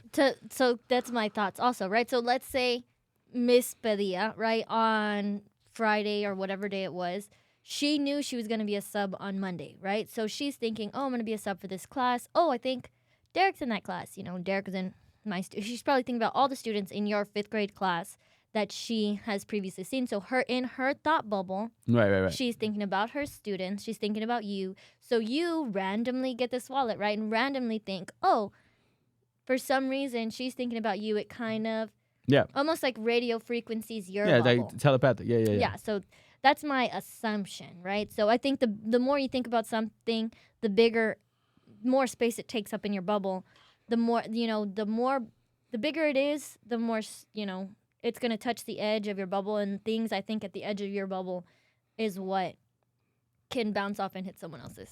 Nice. So that's my bubble theory or hypothesis. Not too shabby for something you're not confident about. Yep. I don't talk about it as often because I don't want anybody to be like, that's stupid. Well, I'm glad I could draw it out and hear you talk about it. Yeah. Very cool. All right. Number 3, leadership. And I guess we'll share the screen as well so we can get people to be able to see it if they care what the 10 features of alpha male philosophy are, according to ChatGPT 3.5. Number 3, leadership. Alpha males are expected to take charge and lead others, whether in social groups, professional settings, or personal relationships. I think that I have that expectation. Like, I think that Jeremy puts that expectation on me too sometimes. Like, I guess when a lot of the times he'll be like, what do you want to do? What is your thoughts? What are we going to, like, he'll ask me to take charge on certain things. Because one, I might have more experience on whatever it is we're doing, or two, even if we both don't have experience, a lot of the times Jeremy knows that like for certain things he's not okay with, right? So even let's say I don't have experience calling whatever like CPS, right? Let's say I don't have experience calling CPS, Jeremy doesn't have experience calling CPS. He still would rather me be the one in charge of doing that, you know? Yeah. So I do think that I do that. So probably 8 for me. 8. Yes. This one I have high, probably a 10. When I reflected on this one, there's every setting I've been in, even when I'm not trying to be whatever in charge or have any leadership role. I told you yesterday Yeah. about the whole softball team. We were just talking It's about like sometimes because I've been in charge or responsible for things so much, in some ways it's lost some of the glamour. Where I'm like, oh, like when I was younger, like, hey, give me the role, give me the title, give me the trophy, give me the belt, you know what I'm saying? Give me all of this. Yeah. But then like as I actually got the titles, got the roles, got the responsibilities, you ultimately realize it's just more service. You're just serving more, sacrificing more, giving more. So the glamour has worn off, but I still see the gift that God has given me to be able to lead and affect and influence people. So as I step into situations like the softball team that we're both on, I was like, okay, cool. Like, hey, I don't even got to lead anything. I'm just going to play, have fun, bond with my sisters, bond with my brother-in-law, meet some people in the community. And then again, yesterday I was asked to coordinate the lineup, because the batting order, the positions of everybody, the backup positions for some people. And then even the first games asked to be the coach for the first base. And I was like, oh, nobody knows me except for my 2 sisters and my brother-in-law, and they're not even like the captain of the team. So I don't know who's saying what about me, but I guess if they're saying something good, then cool. Like, all right, hey, I'll step up and serve. But so I've literally thought it through. Like when I joined this group called Business Network International, they wanted me to be the president, and I was like, nah, I'm good. Like, and then one of my friends was interested in being the president or being the vice president. He wanted me to be the president. I was like, hey, bro, why don't you be the president? I'll just be your VP. Just to help you out and serve you. You've helped me out a whole lot. So I go softball, B&I, church. When I worked at a restaurant at Taco Garage, I was just a server. They asked me to be the manager. On my basketball team, they asked me. Taco Garage on Broadway? Yeah. Oh. Yeah. I didn't know that. Yeah, so I was a server there, and then they asked me to be a manager, and so then I was a restaurant manager. But everything that I've been a part of, ultimately I'm asked to take charge inside of it. And at this point, my wife and I have the joke where we're saying, oh, like that's like that Moses thing. Like Moses fled Egypt. He like was pretty much escaping this like royal family, but then God still wanted him to go back and lead people, even though he was in the desert among like whatever the bushes and and all these things. But the Moses philosophy is that even if you're trying to hide, like sometimes if you've done it so much, you've like been responsible for so much, sometimes it's, I'm just gonna go hide on the softball team. I'm just hiding. Like, but then like it seems like God will open up something for me to do more. So that's when I'd probably do So it. you're 10 out of 10. Yeah. 10, yeah. Yeah. And people ask for advice, counseling, and mentoring quite a bit.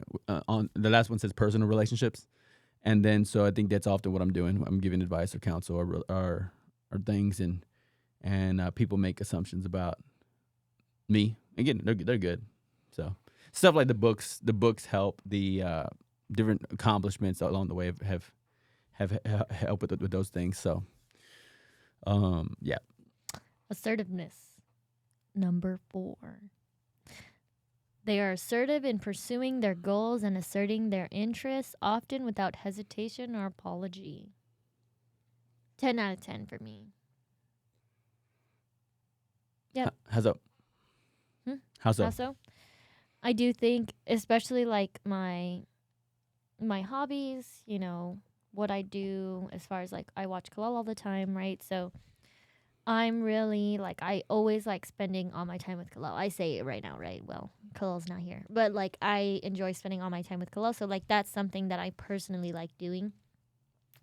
Even and I've gotten like Jeremy will sometimes be like, "Well, are you sure that's what you want to do?" Like, and I'm like, "Yes, I did." And I don't feel he's like, "Well, we could, maybe if we both worked or, then we could get ahead or we could have more." And I'm like, "Okay, I don't care. Like whatever what I want is, Yeah. because we've had that discussion, and then I'm like, yeah, and then he's always on my side. He always wants me to do whatever, but he wants me to think about both sides. But I'm like, no, I know exactly what I want. And this is what I want to do. So I'm not going to change my mind. The same thing with like softball and this podcast, right? So he's like, oh, well, are you sure you want to spend time doing the softball? Mm-hmm. Do you really have time to be doing that? And I'm like, yes, because that's what I want to do, and then anything else. So like I do the bookkeeping. So like I've now been doing more bookkeeping for other people, right? So I'm being hired as a bookkeeper. And he's like, are you sure you want to put that on your plate? And I'm like, yes. So I feel like anything that I'm passionate about, anything that I want to do, I do it. Don't hesitate. That's it. Or even like early this morning, I took niece and nephew to school. So I took Erilyn and Christopher to school. Yeah. And it's like, if that's something that I enjoy doing, if my interests are, let's say, my family, I'm going to do whatever, no hesitation, without apology. So. Nice. Appreciate you serving the family like that, sister. I am probably a 10. I probably can say that this whole studio is a reflection of the assertiveness, the hobby. And even the hobby and the interest of learning. I don't know how to hang curtains. Okay, like Googling how to hang curtains, how to find the studs on the other side of the drywall. All right, how do you put other things up? How do you use the circle saw on the tables? How do you make cup holders for the table? You put those in there? Yeah, I did. I did not know that. So you have a circle saw? I do. And several of them. So if you need, they're one of those tools that are almost pointless to own because you could almost never use them again. So you probably could even just take them if you wanted them. So you know that. Yeah, definitely. Actually, it's funny that you say that. I actually needed a circle saw. It's like our thought bubbles touched. But yeah, no, I know I needed a circle saw for something. To put the hook up the water to my fridge. You know how you have to do the holes in the back of the cabinets? Well, I guess from so I have to do the hole from the underneath. Man, that's what I needed a circle saw for. Nice. Good. Well, I'm glad. Remind me. I will. So yes, if you see all of these holes, they're all different size circle saws. So this is a bigger one, medium size, smaller, and that's where all of these holes are able to be into the Wow, I did table. not even know. Right. This is. I was like, oh man, he bought these tables. They're perfect. They have all. Oh. I was like, he got these tables. They have all the little holes. How great. Funny because you had complimented them, and I wasn't sure why. I was like, in my head, one. You thought it was the wood? Which is the first thing I said. I said, "Oh, the wood is like not real wood. I really want to make my own." Mm-hmm. But again, the color bounces off nice with the camera, and I like it. It looks like one table, although it's two tables together. Yeah. But this is back to without hesitation, without apology. Yeah. Pursuing the goal, asserting the interest, and this is that. And then figuring out how the light works, and then figuring out cameras and lenses. So I think this whole studio is I think a representation of assertiveness. The books on the table, everything that you see in it, I had to learn how it worked. Yeah. You know what I'm saying? Like, and then there's people online. There's always YouTube videos on stuff. Yeah. But still learning how each piece of how the video switcher worked, how the audio mixer worked, all of that. So this is all I think assertiveness. So. Wow. 10 out of 10. 10 out of 10. Number 5, competitiveness. Alpha males may be highly competitive and driven to succeed, often striving to outperform others and achieve recognition or status. I would say for this one, I'm probably 5. Why 5? I don't feel like I'm not super like competitive like that. I know I am competitive, especially with my siblings, but like I'm not confrontational. Like I'm not as confrontational with most people because I wasn't in like a contact type of sport. I mean, I played soccer, but that was when I was younger. So like as I got older, I was just a cheerleader. So cheerleaders, yes, we do compete. I was a competitive cheerleader. We do compete against other teams, but it's not like a face to face bumping into each other. You could get a foul and basketball type of thing. I feel like being able to give that back and forth, like, hey, he fouled me. I feel like that boosts your confidence in being competitive. Boosts your competitiveness when y'all can like talk mess back and forth to each other. And then cheerleading, since you don't do that, I think that I don't have that competitive edge. So I know that like even like when we're playing softball, I can cheer it up, but I'm not like, it's not like I can't get upset when something goes wrong, like I do know. I was actually thinking that yesterday. So like when I was swinging at the ball and I didn't hit it and I didn't hit twice, I was like, oh well, I wasn't like, oh man, like how did I miss that? Like I feel like I see it all the time where people who are competitive, like they'll make a mistake like that and then they walk back into the dugout like mad and they're straight faced, right? And I'm like, but me, like I'm not like that. Like I struck out and I was like, Yeah. oops, sorry guys. Okay, real quick on the softball conversation. So now bunting is not allowed on the team. The other team members, did you hear me call her out on the other team? Mm-mm. So she was doing like this halfway bunt, like. Did you see? You didn't see this? No. So the bases were loaded. This is the inning. This must have been the 3rd inning, and the bases were loaded. She was up to bat. And I told you some more of this has been coming out of me, which I was like, hey, I told the team, I said, everybody get ready. I told the infield. She hits it really soft. She does this fake bunt thing. So again, that's like whatever. It's a competitive thing. Yeah. So she does it. I get it. I run home to get the guy out who's going from 3rd and hitting the inning's over. But I say all that. Have you ever thought about this like the fake halfway bunt thing? Oh, like instead of missing the ball. Derek, me and the ball were like this. If I would have bunted, it would still have been like this. Well, the thing about it is you're not swinging the bat as hard when you're with a regular swing. It's a slow. It can be a bunt where you're just holding it, but it's like she was. Yeah. I'm not that fast. I'm not. My legs are not that long. Wait, so you think that if you did that, you would still like to be get out of first? Yeah, because that's what was happening to me when I was hitting the ball. You mean once? No, the first 2 games I hit the ball. Twice.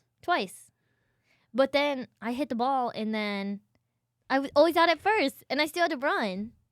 So then I stopped swinging. And then Jeremy told me yesterday, he said, all you do is you just stand there and you don't swing. Okay. Nobody tell him I intimidated him like that. I imitated him like that. Okay, hold on. So then I told myself I was gonna swing. Well, the trick but since I hadn't swung in so long, I missed the ball. Well, the trick about it is if somebody's on base and you do this halfway bunt thing, the defense has to make a decision where they go for the out. Especially if somebody's running like from 2nd to 3rd or 1st to 2nd, they might try to go to 2nd. So it's a strategy worthy of considering. I didn't even think about it like that. Not at all. Yeah. Yeah. So. Somebody should have told me. Yeah, I mean, I'm sure there absolutely is science behind like why try it. Yeah. So. Okay. But yeah, that's what that I girl don't think did. I'm competitive. And interesting, like of the girls on their team, she was the one that was most strong looking. Yeah, I was gonna say. Well, I was gonna say bulky, but I was like not bulky, but like strong. Yeah, she looked strong. Yeah. Yeah. She had a physical physique. I want to say I have become less competitive I think I'm a since my 4. testosterone has come down. No, I'm just kidding. As an adult? No, no, no. No, but I have found myself asking, what's the point of different competitions? My brain is wired, I think, to go that route. And then I start to tell myself, no, like, okay, situation, I was back to the dinner, Roy telling the stories. The competitive brain in me goes, hey, he's stealing all the shine. But then it goes, no, this is good. This is great. So I had to like work my way into Yeah, the like position of, rewiring yourself. yeah. Or, even like when I was younger, I would joke about being mom's favorite, right? Who really knows who's the favorite? But let's pretend. Yeah, when you were younger. Let's pretend I was in this example.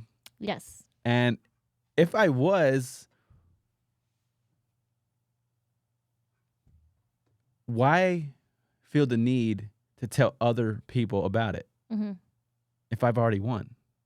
So then the point was like, okay, like, and if I really cared about her and her relationships with her other kids, and wouldn't I want them to think that they were their favorites too? Like, wouldn't I want all of her kids to think, yeah, like, hey, it's actually me? It's okay, Derek.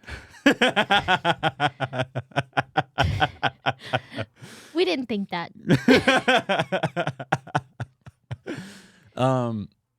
So it'd be interesting to see if you have multiple kids, and then what they say about moms with their first son. You heard the phrase? Yeah. Is our thought bubbles touching or no? About like moms are different with their first sons? Yeah, but more poetic than that. I've not heard. Okay, let me go ahead. It's the first son is the mom's last love. Yeah. Last. The mom is the son's first love, and the son is the mom's last. No, the other way. The mom is the son's first love. That's what I said. No, I think I heard you say it the other way. Okay, okay. Well, Well, we rewind the tape. Okay, but your ears are backwards. maybe it's a great love. It's first. Okay, yeah. I'm gonna say it like that. The mom is the son's first great love, and the first son is the mom's last great love. Yeah, there you go. Wow. So I'm saying all of that not to boost myself up in our mom's eyes, but I'm curious. Let's say if you had a number of kids, and then they are wondering who the favorite is, then the special bond you have with your first son, who could be your last great love. I love that little boy. All right. Competitiveness. So anyway, back to me being competitive. I think I'm less competitive. I'm like, or maybe even if my brain goes there, I'm like, I don't need to compete with my siblings to even jokingly. Except for Jetty, I like the text I sent him on my birthday from mom's phone, which was like, happy birthday, my favorite child. I just, oh wait, this is the wrong one. But outside of that, I think I am competitive, but I think there's levels above what I am. Yeah. And I'm not that, so I'm a 4. 8 or 9. Okay. All right, independence. They value independence and self-reliance, preferring to rely on their own strengths and abilities rather than seeking assistance or relying on others. I don't think I'm super independent. I'd say I'm also a 4.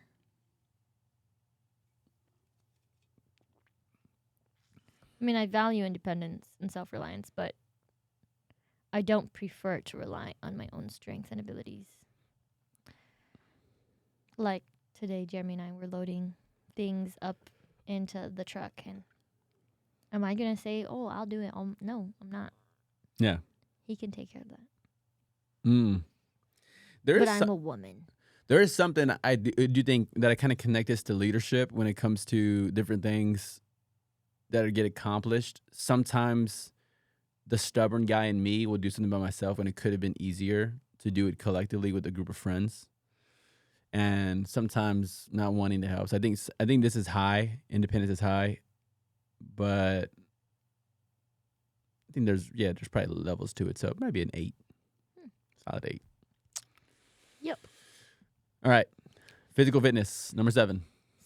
Physical fitness. Some interpretations of alpha male philosophy place importance on physical strength, fitness, and prowess as symbols of dominance and vitality. What is prowess? Hey Siri, what is prowess? No. Well, we can look it up. But while we allow that word to set deep into our brains, I can look it up. what do you think about it? I think that Your rating? for myself, 2. Physical strength, 2. Is strength in there as well? That is. That's what it says. Yeah. Let's see. Prowess. Skill or exercise in a particular activity or field.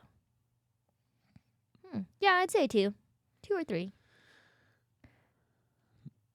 Yeah, I think because I lift weights probably 5 to 6 times a week, I think it's pretty high. I think diet often would determine like the entire muscle build. But I was telling Angelita, I said, even if I ate like another pound of food, a pound of meat, I don't know if I'd get much bigger than I am now. Yeah, not without like steroids. True that. So, yeah. So I'll probably be up there, 8, 9, physical fitness. I'm a 2. All The right. only physical things I do is play softball and carry Kalel. So. Nice. And I mean, I would have joined if it was like a chess league. You would have joined a chess league? Actually, you know what? I'm lying. And we celebrate that here in Amy's lying recovery. Yep. All right. Yep, that's it. Number 8, social status.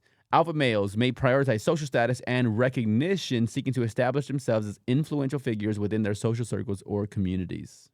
Kind of related to leadership. Mm-hmm. Kind of. I could see somebody. So I think there's a few pieces of this that I think I'm with, and some parts of that I'm not. Status can be connected to your house. Status can be connected to your car. Status can be connected to your outfit. Yeah. And sometimes I'm up and down, again, like about what's the point of so many things, like the point of a house.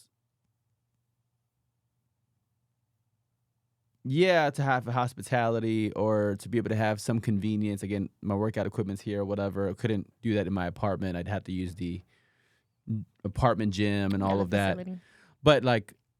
But how much of it is motivated by status? I understand there's status connected to things. Like, I'll give you an example of how I think this began being different. I remember when I would go on vacations, and some vacations I really didn't like that much, but posting it online, I got social approval for it, and I kind of hated that idea. I was like, oh, I get this part of my brain stimulated with serotonin or dopamine or oxytocin or whatever, endorphins. Endorphins. Yeah.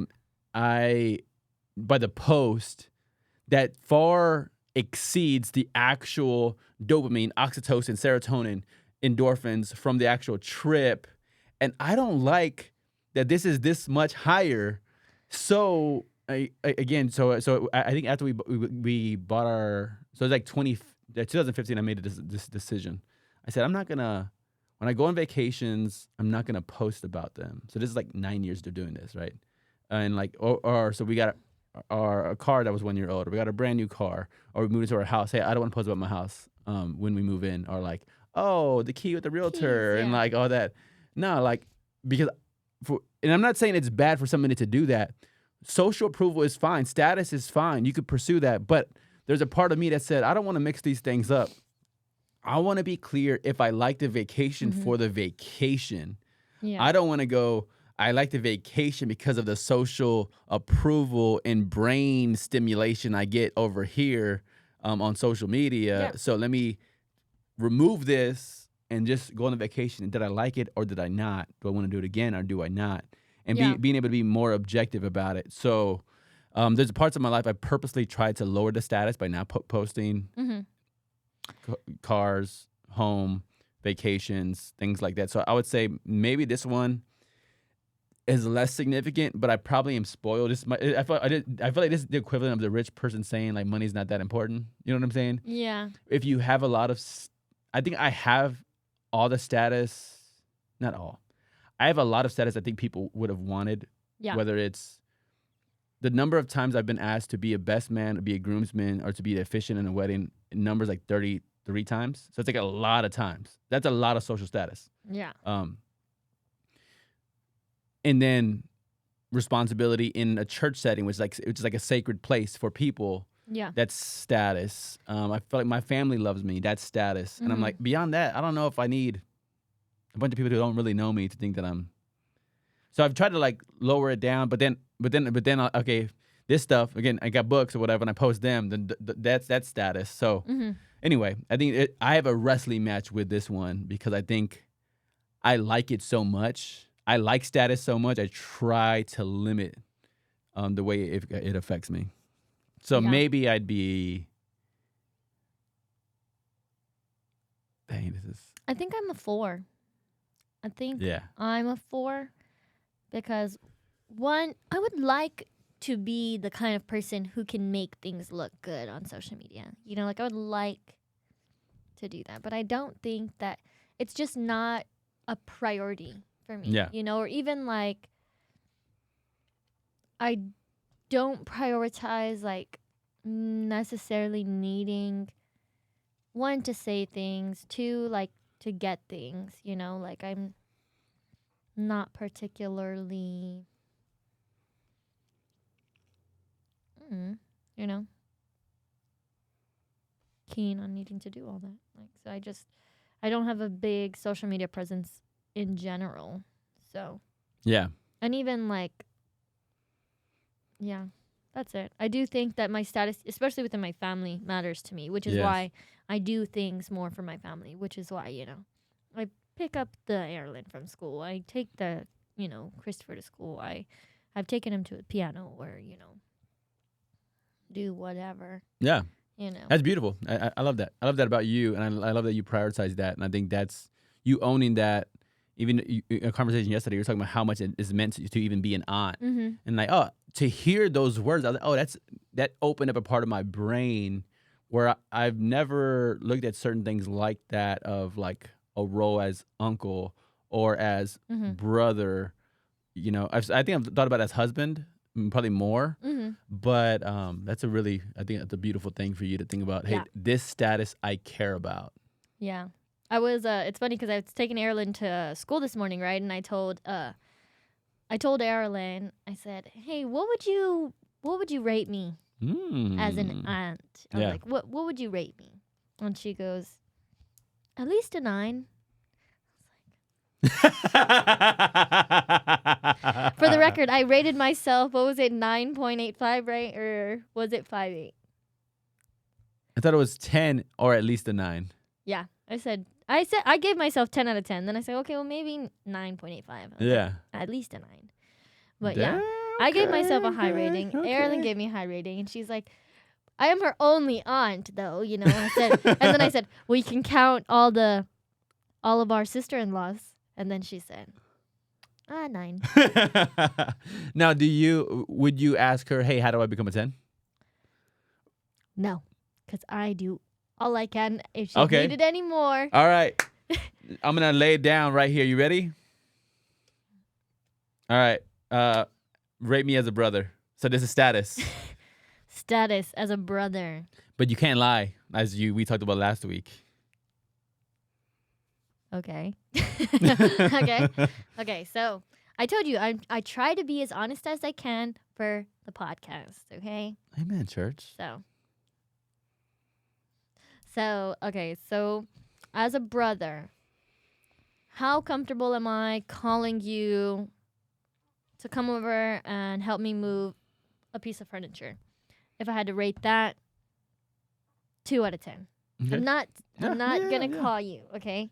So does that go into the factor as of like my brother as a whole? Possibly, yes. Because I will definitely 10 out of 10. I will call pops over Yeah. to come and help me move something. Yeah. But maybe that's because we're closer in age. But so as a brother, am I comfortable talking to you about certain things? You know, and I feel like you're gonna give me solid advice. Goes back into the other thing, the leadership or whatever it was, or confidence. I don't know. Oh no, maybe I don't know, but yeah, it goes into leadership. So that 10 out of 10, I would definitely feel comfortable talking to you about that. So aside from that, also, let's see. So I would give you as a brother solid on a hard scale, right? So Hard. this is Yeah. a hard scale. Yeah. I would give you 7.8. Okay. And what does it look like to go from a 7.8 to an 8.8? What is a 1 point impact? So let's say I had a month. Yeah, a month, 2 months. What would be the difference in moving that up?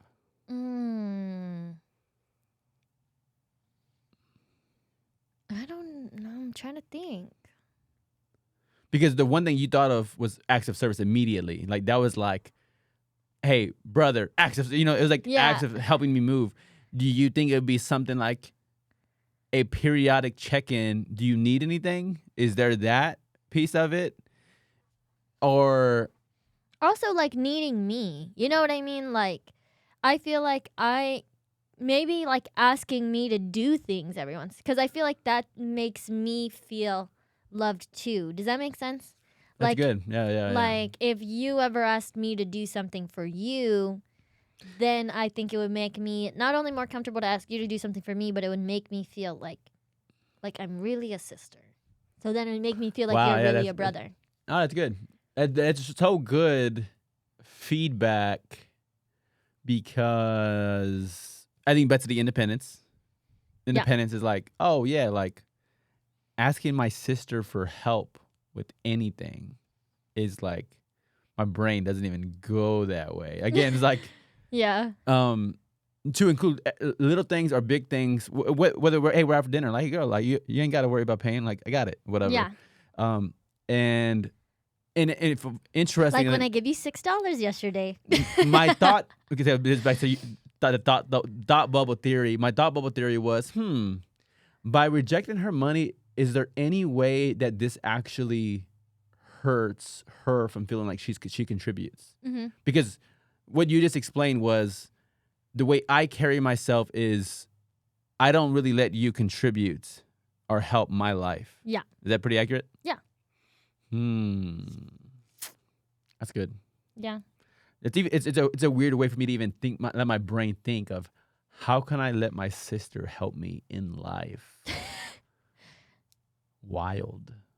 Well, I mean, in the future, if you have kids, I mean, sure. Yeah. That'll probably open up more opportunities. I can see that. But that goes to, remember, because we were also talking about the ranks of our siblings. So I also said having kids was a way to move up in the ranks, right? That in the Barbie movie. Yeah. That in the Barbie movie. Yeah. So that, I think it goes back to that too. So like as a brother, but it's the same thing like with Jared. Jared has kids and it's funny because he will ask me for like random things, Yeah. like, I don't know, something he knows that I'm good at or something he knows that I know about. Like he'll ask me like my opinion or ask me, like, hey, like, I don't know, random thing. Yeah. And he'll want me to help him out, however. So 7.8 is allowing you to help, and a periodic. So back to the question, would be asking if you need any help also help, or no? Yeah, probably. Mm. Good. Yeah.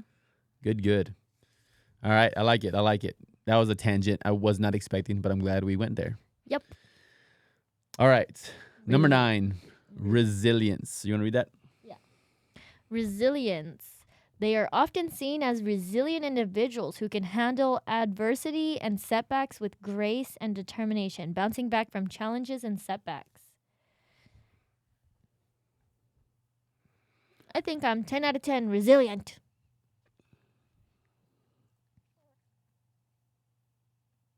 Because I feel like, okay, maybe not with grace. Maybe I'm a 9 out of 10. Sometimes I do get upset. I let my emotions get the better of me. So sometimes I don't always handle things with as much grace as I could.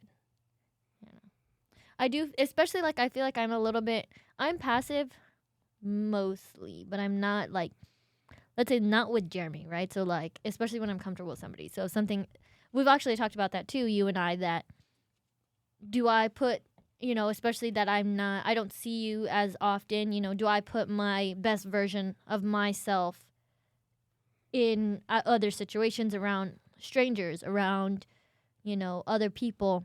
Sometimes I don't. I know sometimes actually I am also pretty bad in front of strangers too, because Jeremy will get mad at me and he'll be like, "Stop yelling, we're in the grocery store." So know your place, woman. he's like, "Why do you have to be so loud?" I'm like, "Oh." And I'm like, "Am I being loud? You don't want me to be loud? You gotta take me home." And he looks over and he goes, "I'm sorry, she has Tourette's."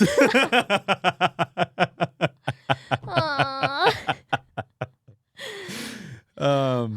That would give me grace, right? Yeah, but no, definitely, I don't deserve.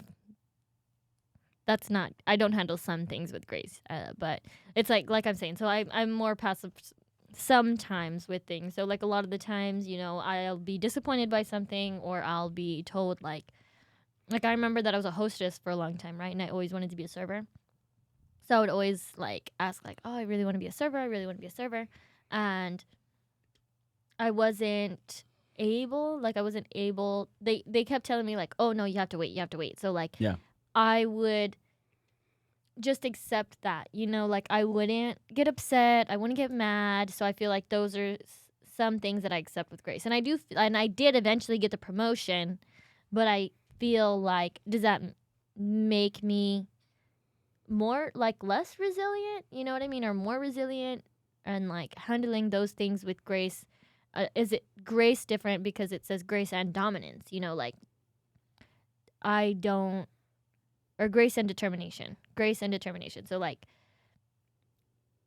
I do feel like maybe, yeah, I am a little bit more passive, but I do feel like with determination, like I was determined to eventually get moved up. You know what I mean? So yeah, some things I feel like I do, some things obviously I do not, especially when I'm more comfortable with somebody. So I've had different situations like that, where I'm disappointed, or, like I said, like missing the thing, like, oh, Yeah. Yeah. Yes. Am I determined to hit that ball next time? Yes. With a halfway bunt, halfway swing? Yes. Yeah. Yeah, on this one, I'd probably give myself a 10. I think resilience, whether it's like mom, dad's divorce, dad's death, dad's potential suicide, you have other drama that happens around me or problems that happen with people. I think naturally I have the faith lens, which the faith lens teaches me that the hard times and difficulties develop ultimately my perseverance, develop my character. That suffering leads to that character that I ultimately want. And I could see that, where I think it's made me softer in places that I was more difficult or more stubborn or more hard or more difficult to be with. But I think the challenges in my own life and then the challenges in people's around me, it made me realize how difficult people have it. So to be mindful of the intensity that I could be coming around with. So I think a lot of the challenges in my life and the challenges in lives of people around me have made me go, okay, like I think it helped me to cultivate a little more gentleness and more patience. Yeah. I think that too. Number 10, emotional restraint. Some interpretations of alpha male philosophy emphasize emotional restraint and stoicism, portraying vulnerability or emotional expression as signs of weakness. I think probably like an 8 on this one. To me, I'm cool with crying. Again, I've seen in the Bible where you have Joseph cried, King David cried, Jesus cried, Paul cried, Peter cried. You have these guys that are Bible heroes who cried. Makes me go, okay, cool. They did it. I could do it too. Rock on with that. Now, so I'm not like an anti-crier, but when it comes to like emotional outburst or like yelling at somebody, like or screaming or in that way, Yeah. I'd say I think there's a lot of restraint in there. I think in marriage I got to be mindful of annoyance that kind of creeps. I think I teasingly call annoyance the younger cousin of anger. It's like right in those same categories, like they're connected. So I got to be mindful of that and how harsh I can respond to things. But for the most part, I think there's a lot of emotional restraint, a lot of poker facing with people who come to me with challenges or difficulties in their lives, because sometimes they're shocking, whether it's a marriage falling apart or a divorce or their kid involved with problems or all these things that happen with people that are around me. And it's like, how do you hear something when not scaring the baby who fell over, right? It's the whole like the baby falls down, they don't trip, like, you know what I'm saying? Like allow the baby to be calm and you're at peace, they're at peace. So I think there's a lot of that's needed in my circle of circumstances. So it's like I feel like the poker face has been needed more than ever as people trust me with more things. Yeah. I think I'm probably 5 out of 5 for this one. I think that I do have some emotional restraint, like you said, like not freaking out too bad on the baby. But a lot of times, obviously, I don't. A lot of times I freak out. I do. Not just with, Kalal, but like just in general. I overdo it sometimes. And then I'm like, and then I have to tell Jeremy, I'm sorry I overdid it. Amen. But I do overdo it. So there's no restraint. But then sometimes, I really do. I hold back. Yeah. But maybe that holding back is what makes me blow up in the first place. Yeah. Mm-hmm. All right. What would you give your alpha male score, having thought through this, talked through this, rated yourself on each one? I think I'm an 8. You're an 8? Mm-hmm. I don't know. Maybe a 7. Actually, yeah, maybe a little lower. Probably 5. Oh, we could get the transcript. I could have the transcript made of this, so you could have the words we used if we wanted to go through and see if we want to make any shorter clips about any of what we talked about. Oh. So maybe I could ask you for help as my sister in reading through and picking up spots you think we might be able to make some short content on. I was thinking that right now. I was like, oh, I wonder if we could do like, like a TikTok page where we just do tiny clips of whatever it is we talk about. Yeah, exactly. That'd be fun. Exactamente. I think mine was predictable. Again, I think the 9-ish, while seeing some like variance for like people who could be 10s in some areas that I think is more extreme. I think I'm like 5, 6, or 7. Yeah, I think that's fair. You're a 5 feminist and a 5 alpha male. Yep. Mine are, I guess, inversely, connected. Yeah, but that's also because you're a guy. This is true, but I do know some not so alpha male guys. That's true. So. They're probably more feminists. Or they're just punks. All